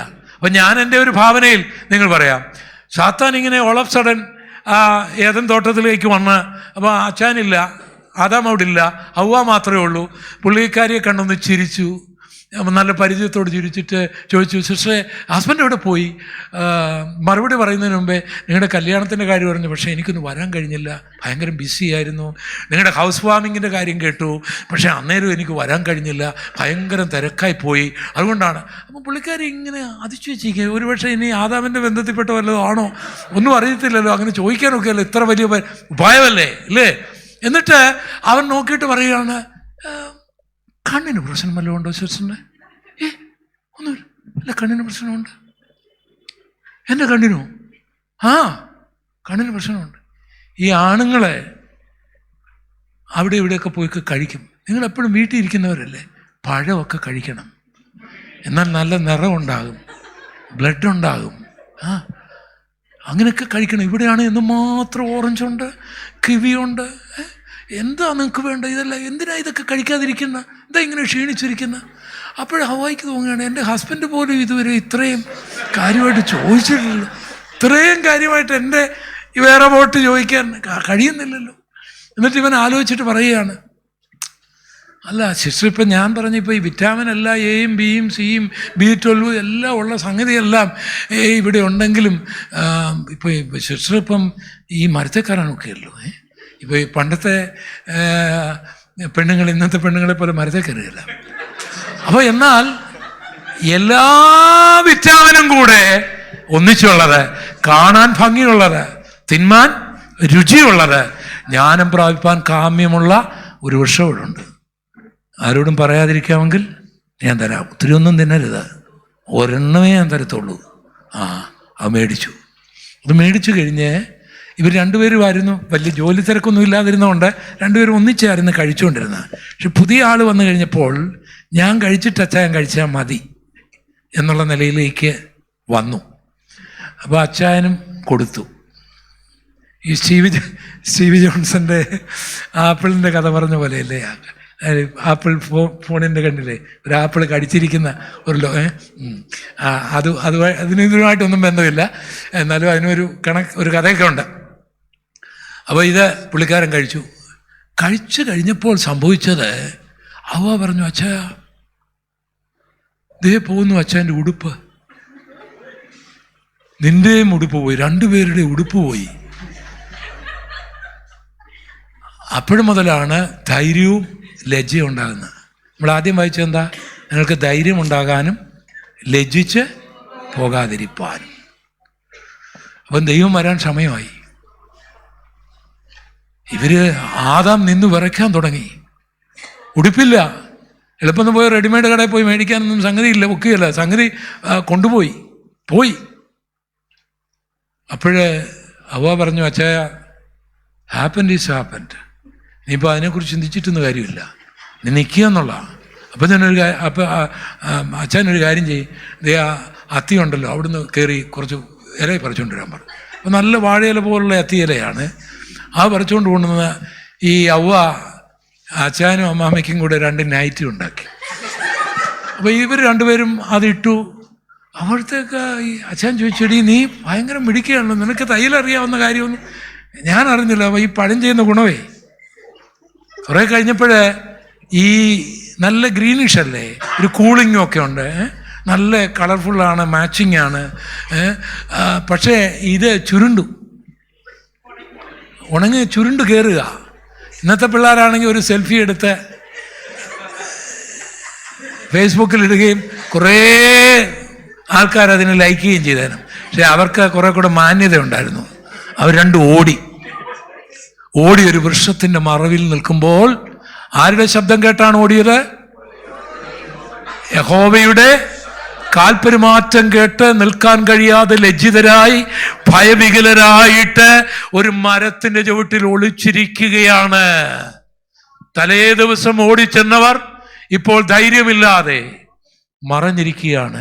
ഈ രംഗം കണ്ടുകൊണ്ട് യോഹന്നാൻ പറയുകയാണ്, കുഞ്ഞുങ്ങളെ, അവന്റെ പ്രത്യക്ഷതയെങ്കിൽ ലജ്ജിച്ചു പോകാതിരിപ്പാൻ, ധൈര്യമുണ്ടാകാൻ, കാൺമാൻ ഭംഗിയുള്ളതും തിന്മാൻ രുചിയുള്ളതും ജ്ഞാനം പ്രാപിപ്പാൻ കാമ്യമുള്ളതുമെന്ന് പറഞ്ഞ് സാത്താൻ നിന്റെ അടുക്കൽ വരുമ്പോൾ അതിനെ നോ പറഞ്ഞില്ലെങ്കിൽ ആദാമിനെ പോലെ യേശുവിന്റെ വരവിൽ ധൈര്യമില്ലാതെ നീ ഓടേണ്ടി വരും. ഹവ്വായെ പോലെ ലജ്ജയുള്ളവളായി മരത്തിന്റെ മറവിൽ നീ മറയേണ്ടി വരും. അത് നിനക്ക് വരാതിരിപ്പാൻ ഇപ്പോൾ കർത്താവിൽ വസിപ്പീ, മാനസാന്തരപ്പെടുവീ. Hallelujah, hallelujah. എൻ്റെ പ്രിയപ്പെട്ടവരെ, തമാശയായിട്ട് കരുതരുത്. ഞാൻ ഈ പ്രസംഗമെല്ലാം കഴിഞ്ഞ് എൻ്റെ മുറിയിലേക്ക് പോയി, നിങ്ങളെല്ലാം ഉണർത്തി എൻ്റെ മുറിയിലേക്ക് പോയി അവിടെ ഇരുന്ന് ഞാനൊരു സിഗരറ്റ് വലിക്കുകയാണെന്നിരിക്കും. ആരും കാണുന്നില്ല, പാർശ്വം ആരും കാണുന്നില്ല, ഒരു സിഗരറ്റ് വലിക്കുകയാണ്. ആ സമയത്താണ് കർത്താവ് വരുന്നതെങ്കിൽ മോനെ വലിച്ചു തീരുന്നവരെ ഞാനിവിടെ നിൽക്കാമെന്ന് പറഞ്ഞ് നിങ്ങളൊന്ന് ഓർത്തു നോക്കിയ ആ രംഗം. അതാണ് നമുക്ക് ആ സമയം അറിയാത്തത്. ഇനി നമ്മളെല്ലാവരും മനുഷ്യരാണ്. ഭാര്യയുമായിട്ട് അടി ഉണ്ടാക്കിക്കൊണ്ടിരിക്കുകയാണ്. ഭാര്യ ഭർത്താവിൻ്റെ കോടൽ പിടിച്ചുകൊണ്ടിരിക്കുകയാണ്. ഭർത്താവ് ഈ പാത്രം എടുത്ത് ഇങ്ങനെ അടിക്കാൻ ഒരുങ്ങി നിൽക്കുകയാണ്. യോഗം കഴിഞ്ഞ് പോയതാണ്, പ്രശ്നമൊന്നും ഇല്ലായിരുന്നു. അവിടെ ചെന്നപ്പോൾ ഉപ്പ് കൂടി മുളക് കൂടി എന്നൊക്കെ പറഞ്ഞൊരു അങ്ങ് വഴക്കുണ്ടായി. പിശാചൻ കയറി. അത് അന്നേരം ആ കർത്താവ് വരുന്നെങ്കിൽ നിങ്ങൾ ഓർത്ത് നോക്കിയേ, എന്തൊരു ഭയങ്കരമാണ് ഇല്ലേ? നമ്മളിപ്പോഴും ഒരുത്തനെ കളിപ്പിച്ച്, ഇപ്പം ഞാനിവിടെ വന്ന് സുവിശേഷ വേലയുടെ കാര്യമൊക്കെ പറഞ്ഞ് ഒരു കളിപ്പീരമൊക്കെ ഉണ്ടാക്കി കുറച്ച് നിങ്ങളുടെ കയ്യിൽ നിന്ന് ആ പൈസ കളിപ്പിച്ച് പൈസ മേടിച്ച് ആ പൈസ ഇങ്ങനെ മേടിച്ചുകൊണ്ടിരിക്കുന്ന സമയത്ത് ആ കർത്താവ് വരുന്നെങ്കിൽ എൻ്റെ അവസ്ഥ നിങ്ങളൊന്ന് ഓർത്ത് നോക്കിയേ. എല്ലാവരും പ്രാർത്ഥിച്ചുകൊണ്ടും ദൈവമേ കമ്മിറ്റി കൂടുമ്പോഴും ഇലക്ഷൻ്റെ സമയത്ത് നീ വരരുതേ എന്ന് വളരെ ആത്മാർത്ഥമായി ഉപവസിച്ച് പ്രാർത്ഥിച്ചോണം. കാരണം ഒത്തിരി പേര് തള്ളപ്പെടാൻ പറ്റിയ സമയമാണത്.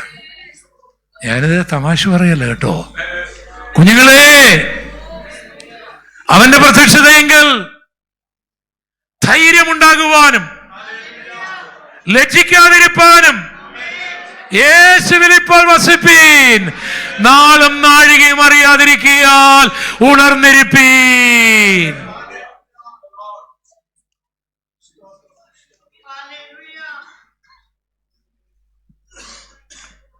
ഒന്നാം നൂറ്റാണ്ടിലെ ക്രിസ്തീയ സഭയുടെ കഷ്ടതയിൽ അവരെ പിടിച്ചു നിർത്തിയതെല്ലാം കർത്താവിൻ്റെ ആഗമനത്തെക്കുറിച്ചുള്ള പ്രസംഗമായിരുന്നു. പത്രോസിൻ്റെ ഒന്നാം ലേഖനത്തിൽ നമ്മൾ വായിക്കുന്നുണ്ട് 4:12 മുതലുള്ള വാക്യങ്ങളിൽ പത്രോസ് പറയുന്ന ആ വചനം നിങ്ങളൊന്ന് ശ്രദ്ധിച്ച് കേൾക്കണം. കർത്താവിന്റെ വരവിനോടുള്ള ബന്ധത്തിൽ പറയുന്നൊരു വാക്യമാണത്. വായിച്ചോട്ടെ. പ്രിയമുള്ളവരെ, നിങ്ങൾക്ക് പരീക്ഷയ്ക്കായി സംഭവിച്ചിരിക്കുന്ന അഗ്നിശോധനയെങ്കിൽ ഒരു അപൂർവ കാര്യം നിങ്ങൾക്ക് വന്നുകൂടി എന്ന് വെച്ച് അതിശയിപ്പെടരുത്. ക്രിസ്തുവിന്റെ കഷ്ടങ്ങൾക്ക് പങ്കുള്ളവരാകും തോറും സന്തോഷിച്ചുകൊള്ളുവീൻ. എന്തുകൊണ്ട്? അങ്ങനെ നിങ്ങൾ അവന്റെ തേജസ്സിന്റെ പ്രത്യക്ഷതയിൽ ഉല്ലസിച്ചാനന്ദിപ്പാനിടയാകും. ദൈവത്തിന്റെ അഭിഷിക്തന്മാരെ, ദൈവമക്കളെ, ജീവിതത്തിൽ നിങ്ങളുടെ പരീക്ഷയ്ക്കായി സാധാരണ നടക്കാത്ത ഒരു അപൂർവ കാര്യം നിങ്ങളുടെ ജീവിതത്തിൽ നടന്നിട്ടുണ്ടെങ്കിൽ, നിങ്ങളുടെ കുടുംബത്തിൽ നടന്നിട്ടുണ്ടെങ്കിൽ അതിൽ അതിശയിച്ചു പോകരുത്. ആ കഷ്ടതയിൽ പങ്കാളിയാകും തോറും നിങ്ങൾ ആനന്ദിച്ചു കൊണ്ടിരിക്കണം. കാരണം അവന്റെ പ്രത്യക്ഷതയിൽ നിങ്ങൾക്ക് ആനന്ദിക്കാനായി കഴിയും. ഈ കഷ്ടതയ്ക്കെല്ലാം പ്രതിഫലമുണ്ട്, ഈ നിന്ദയ്ക്കെല്ലാം പ്രതിഫലമുണ്ട്, ഈ അപമാനത്തിനെല്ലാം പ്രതിഫലമുണ്ട്, ഈ ശോധനയ്ക്കെല്ലാം പ്രതിഫലമുണ്ട്. അന്ന് നിങ്ങൾക്ക് തുള്ളിച്ചാടാനായിട്ട് ഇടയാകും. നിങ്ങളെക്കുറിച്ച് എല്ലാ തിന്മയും കളവായി പറയുമ്പോൾ നിങ്ങൾ തുള്ളിച്ചാടുവീൻ. നിങ്ങളുടെ പ്രതിഫലം സ്വർഗത്ത് വലുതാകുന്നു. അത് കർത്താവിന്റെ വരവിൽ മാത്രമാണ് നമുക്ക് മനസ്സിലാക്കുവാൻ കഴിയുന്നത്. സുവിശേഷത്തിന്റെ പേരില്, കർത്താവിന്റെ കൽപ്പന അനുസരിച്ചതിന്റെ പേരില് നിങ്ങൾ അപമാനത്തിലൂടെയാണോ, നിന്ദയിലൂടെയാണോ, അവഗണനയിലൂടെയാണോ, എന്നാൽ ആനന്ദിച്ചു കൊള്ളണം. നമ്മുടെ കർത്താവിന്റെ വരവിൽ നീ ഒഴുക്കിയ ഓരോ കണ്ണുനീരിനും, നീ കേട്ട ഓരോ അപമാനത്തിനും, നീ കണ്ട ഓരോ അടിക്കും നിന്ദയ്ക്കും പ്രതിഫലമുണ്ട്.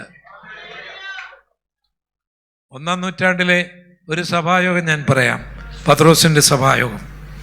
അപ്പോൾ പത്രോസിന്റെ അധ്യക്ഷതയിൽ സഭായം നടക്കുകയാണ്. ഒരു ഗുഹയിലാണ് സഭായം നടക്കുന്ന. മീനിന്റെ ഒരു പടം, അന്ന് കുരിശൊന്നും ക്രിസ്ത്യാനികൾക്ക് അടയാളമല്ല, മീനിന്റെ ഒരു ചിത്രം വരച്ചു വെച്ചിരിക്കും. യോഗം നേരത്തെ അനൗൺസ് ചെയ്യില്ല, ചിത്രം കണ്ടാണ് യോഗസ്ഥലം കണ്ടുപിടിക്കുന്നത്. അതവരുടെ ഒരു സീക്രട്ട് കോഡായിരുന്നു ഒന്നാം നൂറ്റാണ്ടില്. മത്സ്യം ചിലരൊക്കെ ആ വണ്ടിയിലൊക്കെ ഇങ്ങനെ വെച്ചിരിക്കുന്നത് കണ്ടില്ലേ, അത് അന്നത്തെ. അപ്പോൾ ഇങ്ങനെ കണ്ടാണ് ആൾക്കാർ യോഗത്തിന് വരുന്നത്. യോഗത്തിന് വന്ന ആൾക്കാർക്ക് എല്ലാവരും ഭയങ്കരം പാട്ട്, പ്രാർത്ഥന, ആരാധന, വചന വായന, പ്രബോധനം, സാക്ഷ്യമൊക്കെ ഉണ്ട്. സാക്ഷ്യം പറയാൻ പോയപ്പോൾ ഒരു സഹോദരിക്ക് സാക്ഷ്യം പറഞ്ഞു. അവൾ ഭയങ്കര സന്തോഷത്തിലാണ്. ഞാനിന്ന് എൻ്റെ കർത്താവിനെ വളരെ സ്തുതിക്കുകയായിരുന്നു. കാരണം അവളുടെ കല്യാണം കഴിഞ്ഞിട്ട് ഒരാഴ്ചയേ ഉള്ളൂ.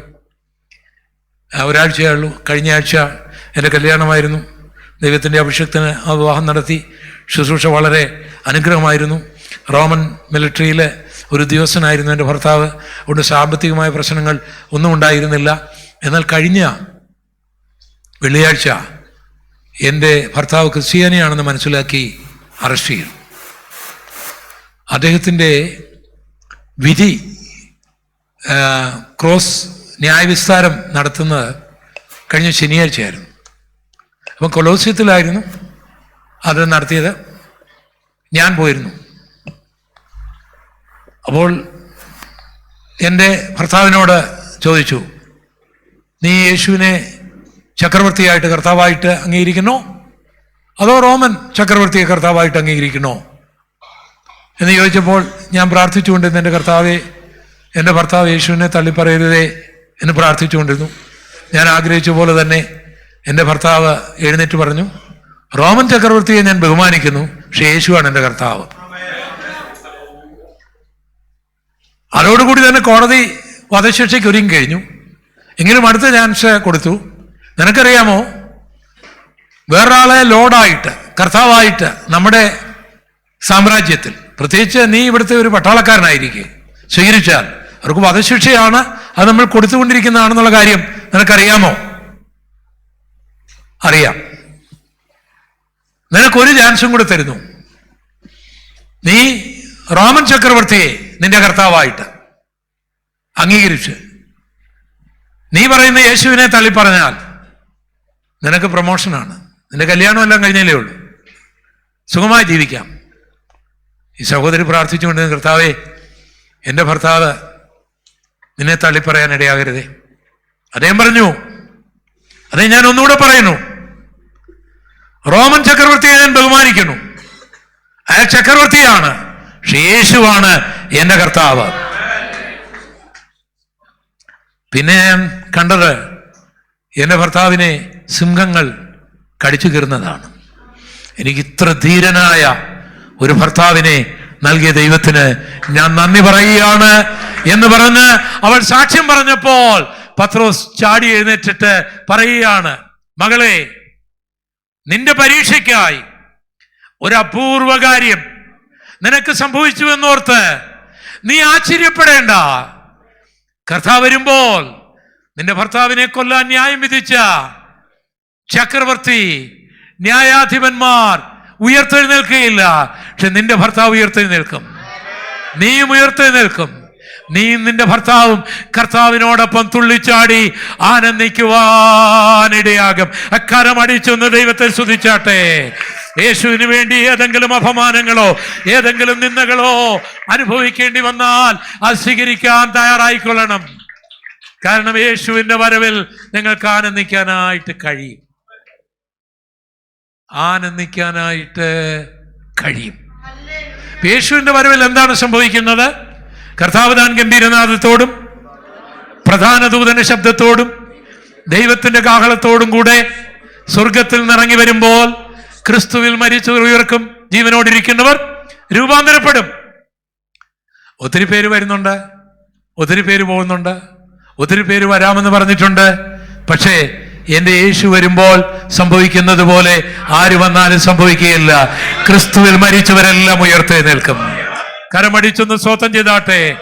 നമ്മുടെ പല പ്രിയപ്പെട്ടവരും നമുക്ക് മുൻപായിട്ട് നമ്മെ വിട്ട് കടന്നു പോയിട്ടുണ്ട്, എന്നാൽ അവർ ഉയർത്തെഴുന്നേൽക്കും. കരമടിച്ച് കരമടിച്ച് കരമടിച്ച് ശക്തിയോടെ.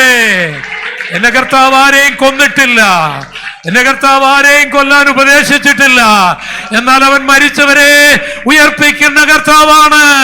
അത് അവന് മാത്രമേ ചെയ്യാൻ കഴിയൂ. എന്റെ കർത്താവ് ഒരു വീട്ടിൽ ചെന്ന് ഒരു പെൺകുട്ടിയെ ഉയർപ്പിച്ചു, യായൂറസിന്റെ മകളെ. എന്റെ കർത്താവ് ഒരു പട്ടണത്തിൽ ചെന്ന് ശവക്കുഴിയിലേക്ക് കൊണ്ടുപോകുന്ന ഒരു ബാല്യക്കാരനെ ഉയർപ്പിച്ച് വിധവയായ അമ്മയ്ക്ക് നൈലിൽ കൊടുത്തു. എൻ്റെ കർത്താവ് മരിച്ച് 4 ദിവസം ചീഞ്ഞു നാറി അടക്കപ്പെട്ട ലാസറിനെ ആ കല്ലറയ്ക്കൽ ചെന്ന് ഉയർത്തെഴുന്നേൽപ്പിച്ച കർത്താവ് ആകാശത്തിലേക്ക് വന്ന് ക്രിസ്തുവിൽ മരിച്ചവർ ഉയർക്കട്ടെ എന്ന് പറയുമ്പോൾ മരിച്ചവരെല്ലാം ഉയർക്കും. ജീവനോടിരിക്കുന്നവർ രൂപാന്തരപ്പെടും. മരണമില്ലാത്ത ശരീരത്തോടെ, തേജസ്സുള്ള ശരീരത്തോടെ നാം കർത്താവിന്റെ അടുക്കിലേക്ക് പോകും. സ്റ്റീഫൻ ഹോക്കിങ് പറഞ്ഞതുപോലെയല്ല, മറ്റൊരു ഗോളത്തിലേക്കല്ല, നിമിഷ നേരത്തിനുള്ളിൽ നമ്മളെ കർത്താവ് തന്റെ അടുക്കിലേക്ക് കൊണ്ടുപോകും. അതിനൊരു റോക്കറ്റിന്റെയും സഹായം ആവശ്യമില്ല. ഞാൻ നാസയിൽ കണ്ടിട്ടുണ്ട്, ഈ സ്പേസിലൊക്കെ പോകുന്നവരും ഈ സീറോ ഗ്രാവിറ്റി അവർക്ക് അനുഭവിക്കേണ്ടതിന് വേണ്ടി അവർ പഠിക്കുന്ന ആ ട്രെയിനിങ് ഞാൻ കണ്ടിട്ടുണ്ട് നാസയിൽ. വായുവില്ലാത്ത സ്ഥലത്ത് ചെല്ലുമ്പോൾ അവർക്ക് നിൽക്കണമല്ലോ, അത് ഭയങ്കരമാണ് ആ പഠനം. അങ്ങനെ പഠിച്ചാലും അവൻ എവിടം വരെ പോകും?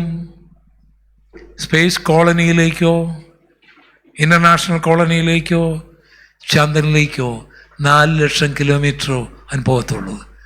എന്നാൽ ഇതൊന്നുമില്ലാതെ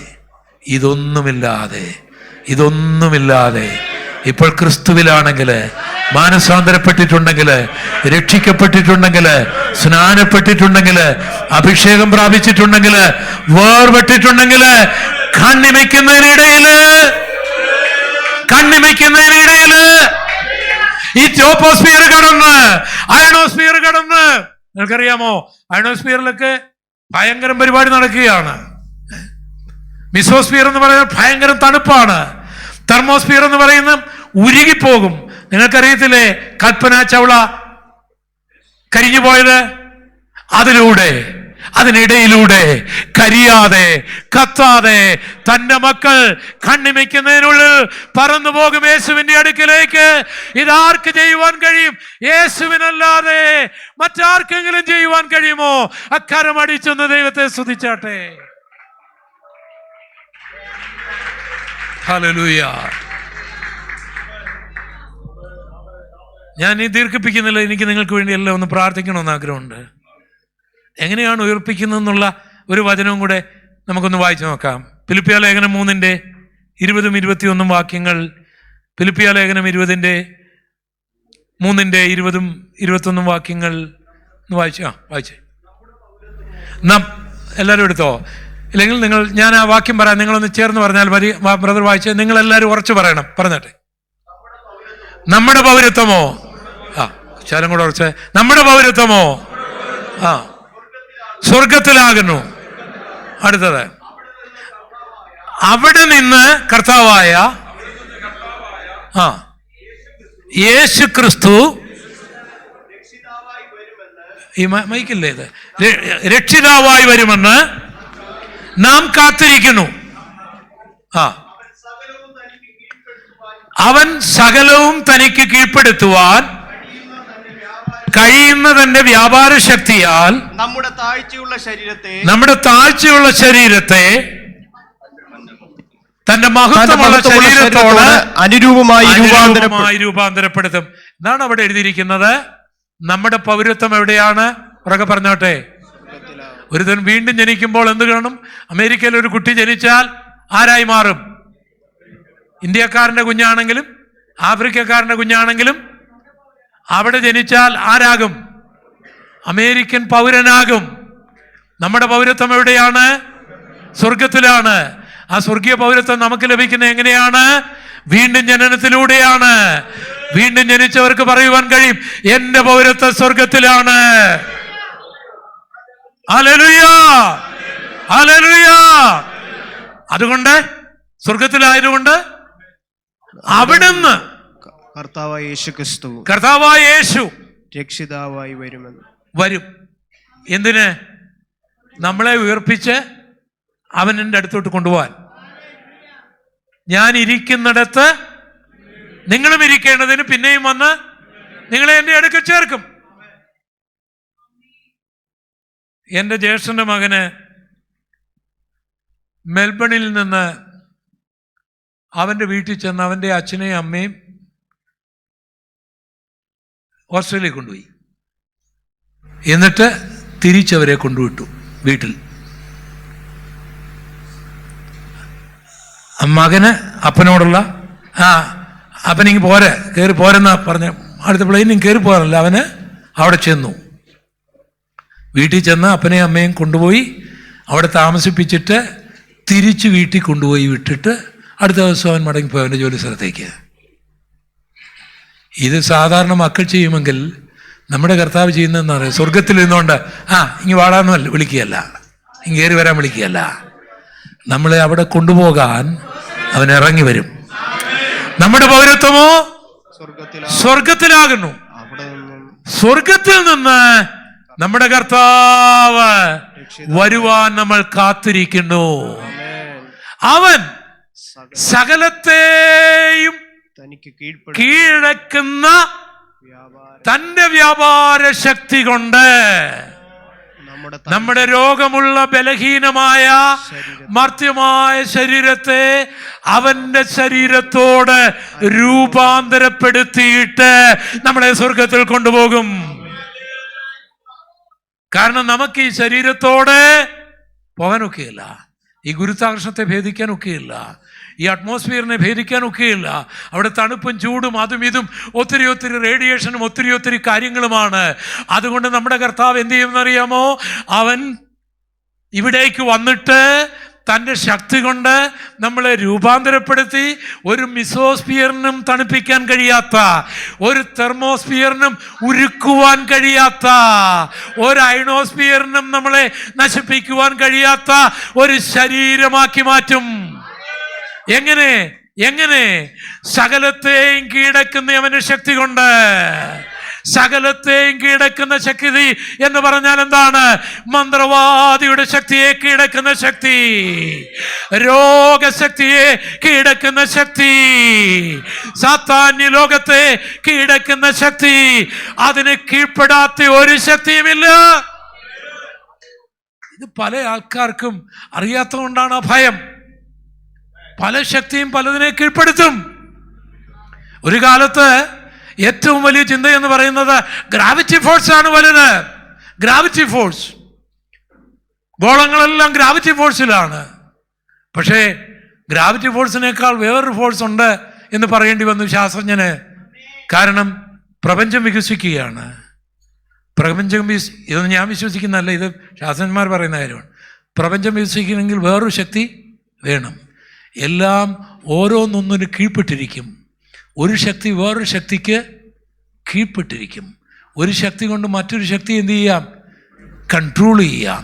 അത് മിലിറ്ററി ശക്തിയാണെങ്കിലും, അത് ഇലക്ട്രോണിക് മേഖലകളാണെങ്കിലും, അത് ആറ്റമിക് മേഖലകളാണെങ്കിലും എല്ലാം അങ്ങനെ തന്നെയാണ്. എന്നാൽ എല്ലാറ്റിനെയും കിടക്കുന്ന ഒരു ശക്തി ഉണ്ടെങ്കിൽ അതെൻ്റെ കർത്താവിന് മാത്രമേ ഉള്ളൂ. കരമടിച്ച് ആ ശക്തിക്ക് നിന്റെ ചെറിയ രോഗത്തെ മാറ്റാൻ കഴിയുകയില്ലെന്നോ? ആ ശക്തിക്ക് നിന്നോട് പോരാടുന്ന അന്ധകാരത്തെ വിടുവിക്കാൻ കഴിയുകയില്ലെന്നോ? ആ ശക്തിക്ക് നിന്റെ മർത്തി ശരീരത്തിലെ നിന്റെ ബലഹീനതയെ മാറ്റാൻ കഴിയുകയില്ലെന്നോ? സകലത്തെയും കീഴടക്കുന്ന സകല അന്ധകാരത്തെയും 6000 ഭൂതങ്ങൾ എൻ്റെ കർത്താവിൻ്റെ മുൻപിൽ വിറച്ചു നിന്നു. അവൻ്റെ മുൻപിൽ കീഴടങ്ങാത്ത ഒരു ശക്തിയുമില്ല. ബൈബിൾ ഇങ്ങനെ പറയുന്നു, സകല മുഴങ്കാലും അവൻ്റെ മുൻപിൽ മടങ്ങും. അവൻ കർത്താവെന്ന് സകല നാവും ഏറ്റുപറയും. ഇന്ന് അഹങ്കരിക്കുന്നവനും, ഇന്ന് നിഗളിക്കുന്നവനും, യേശുവിനെ വേണ്ടെന്ന് പറയുന്നവനും, യേശുവിനെ പറഞ്ഞാൽ കൊല്ലുമെന്ന് പറഞ്ഞവനും ഒരു നാളിൽ എൻ്റെ കർത്താവിൻ്റെ മുൻപിൽ മുട്ടുകുത്തി നിൽക്കുന്നത് നിനക്ക് കാണുവാൻ കഴിയും. കരമടിച്ച് യേശു ഇല്ലെന്ന് പറഞ്ഞവനും, യേശു ക്രൂശിക്കപ്പെട്ടില്ലെന്ന് പറഞ്ഞവനും, യേശു വരികയില്ലെന്ന് പറഞ്ഞവനും ഒരു നാളിൽ ആ യേശുവിൻ്റെ മുൻപിൽ മുട്ടുകുത്തി നിൽക്കുന്നത് നീ കാണും, ഞാൻ കാണും. Oh my god! സകലത്തെയും കീഴടക്കുന്ന ശക്തി. ആ കീഴടക്കുന്ന ശക്തി കൊണ്ട് എന്ത് ചെയ്യും? മെഡിക്കൽ സയൻസിന് നിനക്ക് പല കാര്യങ്ങൾ ചെയ്യാൻ കഴിയും. പക്ഷെ ചത്തു കഴിഞ്ഞാൽ ഓർഗൻസ് മാറ്റാനോ ഡെഡ് ബോഡി കൊണ്ടുപോയി പഠിക്കാൻ ഏൽപ്പിക്കാനോ ഒക്കെ കഴിയുകയുള്ളൂ. പക്ഷെ ചീഞ്ഞു പോയാലും ഈ മർത്തി ശരീരത്തെ വീണ്ടും രൂപാന്തരപ്പെടുത്താനായിട്ട് തേജസ്സോടുകൂടി രൂപാന്തരപ്പെടുത്തുവാനായിട്ട് വ്യാപരിക്കുന്ന ആ ശക്തി ഈ രാത്രിയിൽ ഇവിടെ വ്യാപരിക്കുന്നുണ്ട്. നിന്നെ സൗഖ്യമാക്കാൻ ഇവിടെ വ്യാപരിക്കുന്നുണ്ട്. നിനക്ക് അഭിഷേകം തരാൻ ഇവിടെ വ്യാപരിക്കുന്നുണ്ട്. നിനക്കെതിരായി അടഞ്ഞു കിടക്കുന്ന വാതിലുകളെ തുറക്കുവാനായിട്ട് ഈ ശക്തി ഇവിടെ വ്യാപരിക്കുന്നുണ്ട്. മാന്ത്രിക ശക്തികളെ തകർക്കുവാനായിട്ട്, ഇരുമ്പോടാമ്പലുകളെ തകർക്കുവാനായിട്ട് ആ ശക്തി ഇന്ന് രാത്രികാലം വ്യാപരിക്കുന്നുണ്ട്. പാപത്തിന്റെ വഴികളിലേക്ക് നിന്നെ വലിച്ചു കൊണ്ടുപോകുന്ന അന്ധകാരത്തിന്റെ ശക്തിയിൽ നിന്ന് നിന്നെ ആത്മീയതയിലേക്ക് കൊണ്ടുപോകുവാൻ ആ ശക്തി ഇവിടെ വ്യാപരിക്കുന്നുണ്ട്. കർത്താവിന്റെ ദാസന്മാർക്ക് ശക്തിയോടെ ശുശ്രൂഷ ചെയ്യുവാൻ ആ ശക്തി ഇവിടെ വ്യാപരിക്കുന്നുണ്ട്. എനിക്ക് പ്രായമായി, എനിക്ക് ക്ഷീണമായി എന്നൊന്നും പറയണ്ട.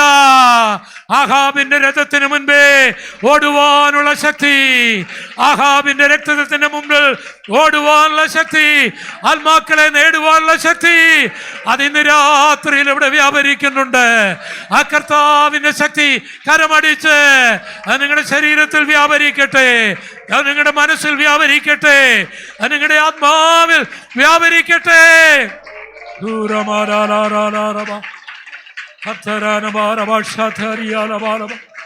ഹല്ലേലൂയ ഹല്ലേലൂയ ഹല്ലേലൂയ ഹല്ലേലൂയ ഹല്ലേലൂയ ഹല്ലേലൂയ ഹല്ലേലൂയ ഹല്ലേലൂയ ഹല്ലേലൂയ ഹല്ലേലൂയ ഹല്ലേലൂയ ഹല്ലേലൂയ ഹല്ലേലൂയ. എല്ലാവരും ആരാധിച്ചുകൊണ്ടിരിക്കുക. ഹല്ലേലൂയ ഹല്ലേലൂയ ഹല്ലേലൂയ ഹല്ലേലൂയ. ഹല്ലേലൂയ ഹല്ലേലൂയ ഹല്ലേലൂയ ഹല്ലേലൂയ ഹല്ലേലൂയ ഹല്ലേലൂയ ഹല്ലേലൂയ ഹല്ലേലൂയ ഹല്ലേലൂയ ഹല്ലേലൂയ. ഈ നല്ല കർത്താവിനെ സ്വീകരിക്കാൻ ആഗ്രഹമുള്ളവരെന്ന് കരമുയർത്തി പിടിച്ചാട്ടെ. ഈ കർത്താവിന്റെ കൽപ്പനയായ സ്നാനമേൽക്കാൻ ആഗ്രഹമുള്ളവർ ആ കരമൊന്ന് ഉയർത്തി പിടിച്ചാട്ടെ. കരങ്ങൾ താഴ്ത്തിയിടാം. പരിശുദ്ധാത്മാവിന്റെ അഭിഷേകം പ്രാപിപ്പാൻ ആഗ്രഹമുള്ളവർ ആ കരമൊന്ന് ഉയർത്തി പിടിച്ചാട്ടെ. കരങ്ങൾ താഴ്ത്തിയിടാം. പാപത്തോടും ദുരുപദേശത്തോടും വേർപെടുവാൻ ആഗ്രഹമുള്ളവർ ആ കരമൊന്ന് ഉയർത്തി പിടിച്ചാട്ടെ. ആ കരങ്ങൾ താഴ്ത്തിയിടാം. ഈ യേശു കർത്താവിന്റെ സുവിശേഷ വേല ചെയ്യുവാൻ സമർപ്പിക്കപ്പെട്ടവർ ആ കരങ്ങളൊന്ന് ഉയർത്തി പിടിച്ചാട്ടെ. ആ കരങ്ങൾ താഴ്ത്തിയിടാം. ജോലിയോടുള്ള ബന്ധത്തിൽ എന്നെ ആക്കിയിരിക്കുന്ന മേഖലയിൽ യേശുവിനെ കുറിച്ച് പറയുവാൻ ഞാൻ ആഗ്രഹിക്കുന്നു എന്ന് പറയുവാനുള്ളവരുണ്ടെങ്കിൽ ആ കരമൊന്ന് ഉയർത്തിപ്പിടിച്ചാട്ടെ. ആ കരങ്ങൾ താഴ്ത്തിയിടാം. ഞാനൊരു രോഗിയാണ്, എനിക്ക് വേണ്ടി പ്രാർത്ഥിക്കണം എന്ന് പറയുവാനുള്ളവർ ആ കരമൊന്ന് ഉയർത്തിപ്പിടിച്ചാട്ടെ. കരങ്ങൾ താഴ്ത്തിയിടാം. അന്ധകാരത്തിൽ നിന്ന് എനിക്കൊരു വിടുതൽ വേണം ആഗ്രഹിക്കുന്നവർ ആ കരമൊന്ന് ഉയർത്തിപ്പിടിച്ചാട്ടെ. എന്റെ ശുശ്രൂഷയിൽ ഒരു മാറ്റം വരണം, ഈ മയക്കം മാറി ആ ശക്തിയോട് ശുശ്രൂഷിക്കണം എന്ന് ആഗ്രഹിക്കുന്നവർ കരമുയർത്തിയാട്ടെ. ആ കരമുയർത്തിയവരെല്ലാം ദൈവസേനയിൽ എഴുന്നേറ്റ് നിൽക്കാം. ഹല്ലേലൂയ ഹല്ലേലൂയ ഹല്ലേലൂയ ഹല്ലേലൂയ. ഞാനിവിടെ പൊതുവായിട്ട് നിങ്ങൾ ഒരു വാക്കിലൊന്ന് പ്രാർത്ഥിക്കണം. അതിനുശേഷം പൊതുവായിട്ട് ഞാൻ പ്രാർത്ഥിക്കും. പ്രാർത്ഥിച്ചതിന് ശേഷം ഇവിടെ പാട്ട് നടക്കുന്ന സമയത്ത് നിങ്ങൾ തിരക്ക് വെക്കാതെ ഓരോരുത്തർ മുൻകൂട്ടിൽ വരികയും പ്രാർത്ഥിച്ചു കഴിഞ്ഞ് നിങ്ങൾ അതേ സ്ഥലത്ത് പോവുകയും ചെയ്യണം. എളുപ്പം ഒരു സെക്കൻഡിൽ കൂടുതൽ പരസ്യമായിട്ടുള്ള പ്രാർത്ഥന വരികയില്ല. എല്ലാവരും കരമൊന്ന് ഉയർത്തി പിടിച്ചാട്ടെ. നിങ്ങൾ എന്തിനു വേണ്ടി സമർപ്പിച്ചുവോ ആ വിഷയത്തെ ഓർത്ത് പ്രാർത്ഥിച്ചു കൊണ്ടിരുന്നാട്ടെ. ഉറച്ച് നിങ്ങളുടെ വിഷയം മാത്രം പ്രാർത്ഥിച്ചു കൊണ്ടിരുന്നാട്ടെ. കർത്താവേ, അങ്ങേ സ്വീകരിക്കുവാൻ കരങ്ങൾ ഉയർത്തിയ, സ്നാനപ്പെടുവാൻ കരങ്ങൾ ഉയർത്തിയ, അഭിഷേകം പ്രാപിക്കാൻ കരങ്ങൾ ഉയർത്തിയ, വേർപെട്ടങ്ങെ ആരാധിപ്പാൻ കരങ്ങൾ ഉയർത്തിയ, അങ്ങയുടെ വേല ചെയ്യുവാൻ കരങ്ങൾ ഉയർത്തിയ, അങ്ങയുടെ മക്കളുടെ തീരുമാനത്തെ മാനിച്ച് അതിനുള്ള കൃപ കർത്താവ് പകരണമേ. അഭിഷേകം പ്രാപിക്കാൻ ആഗ്രഹിക്കുന്നവർക്ക് കർത്താവ് ഇന്ന് അഭിഷേകം കൊടുക്കണമേ. ശക്തിയോട് നിന്റെ വേല ചെയ്യുവാൻ ആഗ്രഹിക്കുന്ന ഭക്തന്മാരെ ആഹാബിന്റെ മുൻപിൽ ഓടുവാനുള്ള സകലത്തെ കീഴ്പ്പെടുത്തുന്ന ആ ശക്തിയുടെ വ്യാപാരവുമായി ഇവിടുന്ന് കടന്നു പോകുവാൻ ഇടയാക്കണമേ. അന്ധകാരത്തിന്റെ കെട്ടുകൾ യേശുവിന്റെ നാമത്തിൽ അഴിയുവാൻ ഇടയാക്കണമേ. രോഗികൾ സൗഖ്യമാകട്ടെ. എല്ലാരും കരമടിച്ച് ദൈവത്തെ ആരാധിച്ചാട്ടെ. കരമടിച്ച് രോഗികൾ സൗഖ്യമാകട്ടെ. അന്ധകാരത്തിന്റെ കെട്ടുകൾ അഴിയട്ടെ. അഭിഷേകം ഇവിടെ നടക്കട്ടെ. സകലത്തെയും കീഴടക്കുന്ന ആ വ്യാപാര ശക്തി ഇവിടെ വ്യാപരിക്കട്ടെ. എല്ലാവരും ആരാധിച്ചുകൊണ്ട് നിൽക്കാം.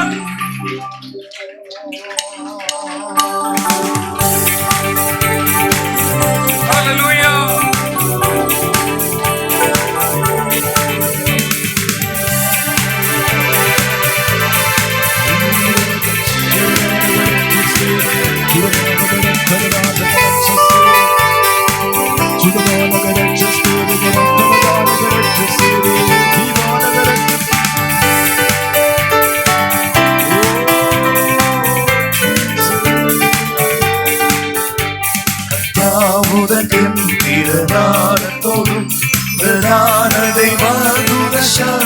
സന്തോഷത്തോടും കർത്താവുതൻ ഗംഭീരനാദത്തോടും പ്രധാന ദൈവദൂത ശബ്ദത്തോടും സ്വർഗത്തിൽ നിന്നിറങ്ങി വന്നിടുമ്പോൾ സ്വർഗത്തിൽ നിന്നിറങ്ങി വന്നിടുമ്പോൾ എത്രയോ സന്തോഷം എത്രയോ സന്തോഷം എത്രയോ സന്തോഷം എത്രയോ സന്തോഷം എത്രയോ സന്തോഷം മണ്ണിലുറങ്ങിയിരുന്ന ശുദ്ധിമനാം കാഹളനാദം കേൾക്കുന്ന മാത്രയിൽ മണ്ണിലുറങ്ങിയിരുന്ന ശുദ്ധിമനാം കാഹളനാദം കേൾക്കുന്ന മാത്രയിൽ ഓ പെട്ടെന്നുയർത്തുവാനിൽ ചേർത്തിടുവേ പെട്ടെന്നുയർത്തുവാനിൽ ചേർത്തിടുവേ തീരാത്ത സന്തോഷം തീരാത്ത സന്തോഷം ഹല്ലേലൂയ തീരാത്ത സന്തോഷം തീരാത്ത സന്തോഷം തീരാത്ത സന്തോഷം ലഭിക്കുന്നവർ കർത്താവുതൻ ഗംഭീരനാദത്തോടും പ്രധാന ദൈവദൂത ശബ്ദത്തോടും കർത്താവുതൻ ഗംഭീരനാദത്തോടും പ്രധാന ദൈവദൂത ശബ്ദത്തോടും സ്വർഗത്തിൽ നിന്നിറങ്ങി വന്നിടുമ്പോൾ സ്വർഗത്തിൽ നിന്നിറങ്ങി വന്നിടുമ്പോൾ എത്രയോ സന്തോഷം എത്രയോ സന്തോഷം എത്രയോ സന്തോഷം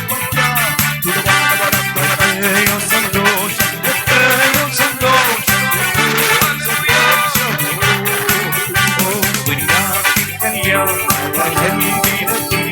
തന്റെ താന്തയാവും വിശുദ്ധ സഭ കുഞ്ഞാത്തി കല്യാണ മകൻ ദിനത്തിൽ തന്റെ താന്തയാവും വിശുദ്ധ സഭ മണിയറയ്ക്കുള്ളിൽ കടക്കുമെന്നാണ് മണിയറയ്ക്കുള്ളിൽ കടക്കുമെന്നാണ് എന്തെന്തു സന്തോഷം എന്തെന്തു സന്തോഷം ഹല്ലേലൂയ ചേർന്ന് ശക്തിയോടെ എന്തെന്തു സന്തോഷം എന്തെന്തു സന്തോഷം ജീവനോടി ഭൂതനെ പാർക്കും ശുദ്ധൻ രൂപാന്തരം പ്രാപിക്കുമാ നേരത്തിൽ ജീവനോടി ഭൂതനെ പാർക്കും ശുദ്ധൻ രൂപാന്തരം പ്രാപിക്കുമാ നേരത്തിൽ ഇത് സ്വരത്തോടും കൂടെ ഇത് സ്വരത്തോടും കൂടെ വിണ്ണൂയകം ഹല്ലേലൂയ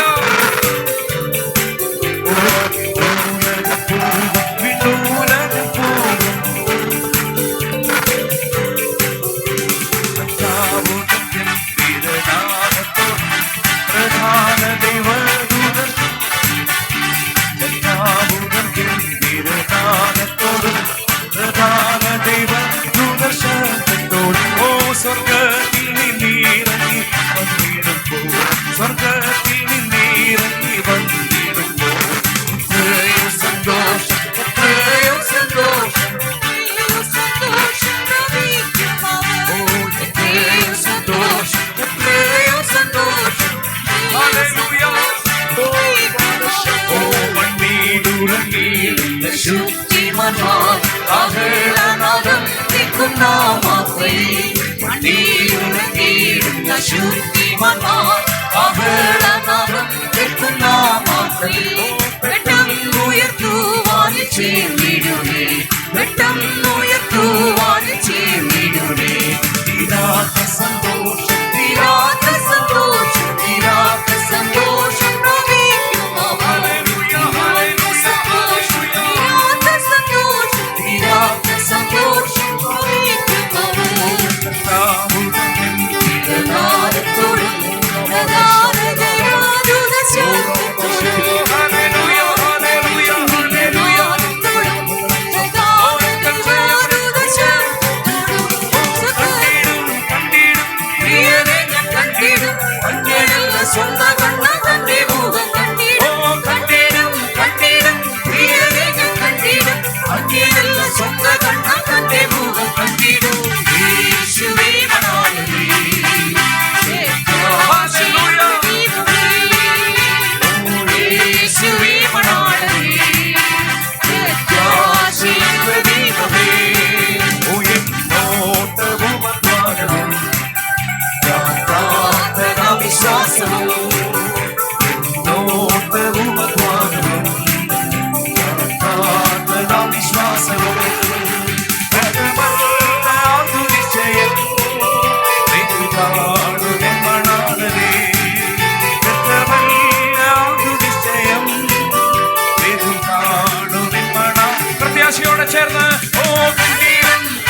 വീട്ടും സംഘത്തിൽ ഉയർപ്പിൻ സുപ്രഭാതത്തിൽ ദൂതർ വീണ വീട്ടും സംഘത്തിൽ ആ പൊൻകിരീടക്കൂട്ടത്തിൽ എന്റെ പേർ വിളിക്കും നേരത്തിൽ ആ പൊൻകിരീടക്കൂട്ടത്തിൽ എന്റെ പേർ വിളിക്കും നേരത്തിൽ ഓഹോ കണ്ടിടും ഓഹോ നല്ല സ്വന്തം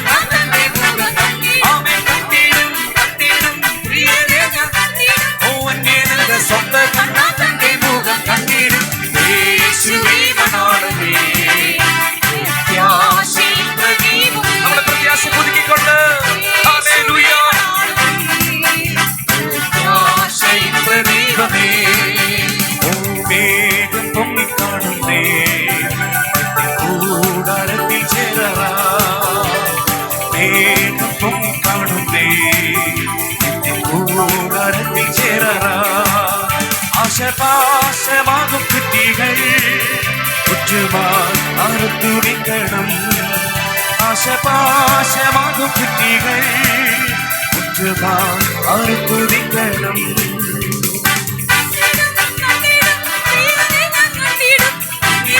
സ്വന്തം കണ്ണേ മുഖം ആമേ കണ്ടിടും കണ്ടിടും ഓഹോ കണ്ടിടും പ്രിയരെ ഞാൻ കണ്ടിടും ആമേ കണ്ടിടും ഹല്ലേലൂയ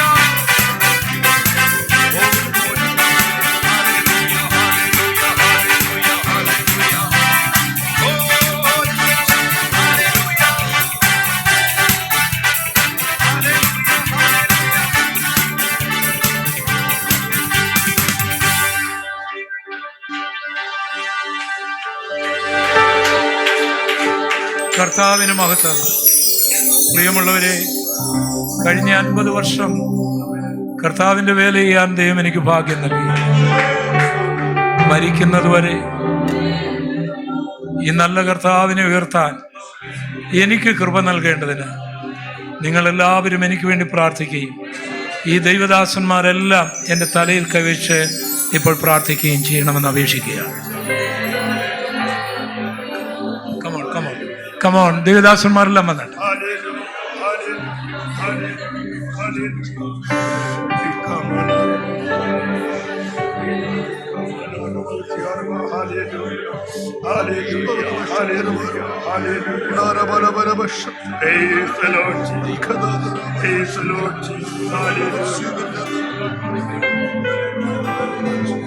പരിശുദ്ധനായ ദൈവമേ, സ്വർഗീയ പിതാവേ, ഞങ്ങളുടെ വിലയേറിയ പ്രയത്നത്തിനായി ഞങ്ങൾ ദൈവത്തിന് സ്തോത്രം ചെയ്യുന്നു. കഴിഞ്ഞ 50 വർഷക്കാലം കർത്താവിന്റെ മഹനീയമായ ശുശ്രൂഷ ചെയ്യുവാൻ എന്റെ മകനെ വിളിച്ചു വേർതിരിച്ചതിനായി സ്തോത്രം കർത്താവേ. എന്റെ മകന്റെ ഹൃദയത്തിലെ നല്ല ആഗ്രഹം മരിക്കുന്നത് വരെയും കർത്താവിന്റെ വേല ചെയ്യാനുള്ള വലിയ ആഗ്രഹം കർത്താവേ. എന്റെ മുറിഞ്ഞരങ്ങളിലേക്ക് എന്റെ ദാസന്മാരായി ഞങ്ങൾ ഒരുമിച്ച് എന്നെ മകനെ ഏൽപ്പിച്ച് പ്രാർത്ഥിക്കുന്നു കർത്താവേ. ഹല്ലേലൂയ. ഒരു പുതിയ ബലത്തോട്, ഒരു പുതിയ ശക്തിയോട്, ഒരു പുതിയ അഭിഷേകത്തോട്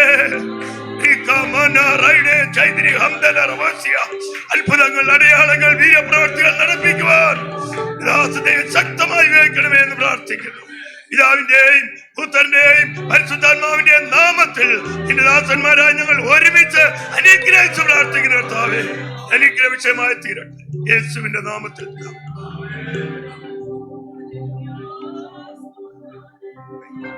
ഞങ്ങളുടെ നല്ല ദൈവമേ, ഞങ്ങളുടെ സ്വർഗീയ പിതാവേ, അങ്ങയുടെ അഭിഷിക്തന്മാരെ എല്ലാം അനുഗ്രഹിക്കണമേ. അവരുടെ പ്രവർത്തനങ്ങളെ ദൈവം അനുഗ്രഹിക്കണമേ. ഞങ്ങളുടെ മധ്യത്തിൽ നിന്ന് ശുശ്രൂഷ കഴിഞ്ഞ് ഭൂട്ടാനിലേക്ക് പോയിരിക്കുന്ന ഞങ്ങളുടെ അഭിഷിക്തനോട് കൂടെ ഇരിക്കണമേ. ഞങ്ങളുടെ ലാലു ബ്രദറിനെ ഇനിയും ശക്തമായിട്ട് ഉപയോഗിക്കണമേ. പാസ്റ്റർ ബി തോമസിനെ കുടുംബമായിട്ട് ഏൽപ്പിക്കുന്നു. ഇവിടെയുള്ള സഭയിലെ കുഞ്ഞുങ്ങൾ, ബാലികാബാലകന്മാർ, യൗവനക്കാർ, കുടുംബസ്ഥരെ ഏൽപ്പിക്കുന്നു. എല്ലാവരും അനുഗ്രഹിക്കണമേ. ഈ പട്ടണത്തിൽ ഒരു സൈന്യമായി കർത്താവിന് വേണ്ടി നിൽക്കുവാൻ അവിടുത്തെ വലിയ കൃപ നിന്റെ മക്കളിൽ പകരണമേ. സമസ്ത മേഖലകളിലും നിന്റെ മക്കൾ അനുഗ്രഹിക്കട്ടെ. ഈ എല്ലാ സെക്ഷനിലും വന്ന പ്രിയപ്പെട്ടവരെ അനുഗ്രഹിക്കണമേ. ഇന്നിവിടെ വന്നിരിക്കുന്ന ഞങ്ങളുടെ മക്കൾ, ഞങ്ങളുടെ വാത്സല്യ സഹോദരിമാർ, സഹോദരന്മാർ, കുഞ്ഞുങ്ങൾ, മാതാപിതാക്കൾ, അങ്ങയുടെ വിലയേറിയ ദാസന്മാർ എല്ലാവരും അനുഗ്രഹിക്കണമേ. ശാരീരികമായി, മാനസികമായി, ആത്മീകമായി അനുഗ്രഹിക്കണമേ കർത്താവേ. പിതാവിന്റെയും പുത്രന്റെയും പരിശുദ്ധാത്മാവിന്റെയും നാമത്തിൽ അങ്ങയുടെ മക്കളെ അനുഗ്രഹിക്കുന്നു. യേശുവിൻ നാമത്തിൽ പ്രാർത്ഥന കേൾക്കണമേ. പാസ്റ്റർ എബി തോമസ് ആശീർവാദം പറയും. പിതാവായ ദൈവത്തിന്റെ സ്നേഹം, പുത്രനായ യേശുവിന്റെ കൂട്ടായ്മ, പരിശുദ്ധാത്മാവിന്റെ നിരന്തരമായ സഹവാസം നമ്മോടെല്ലാവരോടും നമ്മുടെ കർത്താവിന്റെ വരവരെ, ആ ശില്പിയെ മുഖാമുഖമായി കാണുന്നത് വരെ ഉണ്ടായിരിക്കുമാറാകട്ടെ. ക്രൂശിക്കപ്പെട്ട കർത്താവിന് മഹത്വം. ഹല്ലേലൂയ, ഹല്ലേലൂയ, ഹല്ലേലൂയ. ആമേൻ. കർത്താവേ, വേഗം വരേണമേ.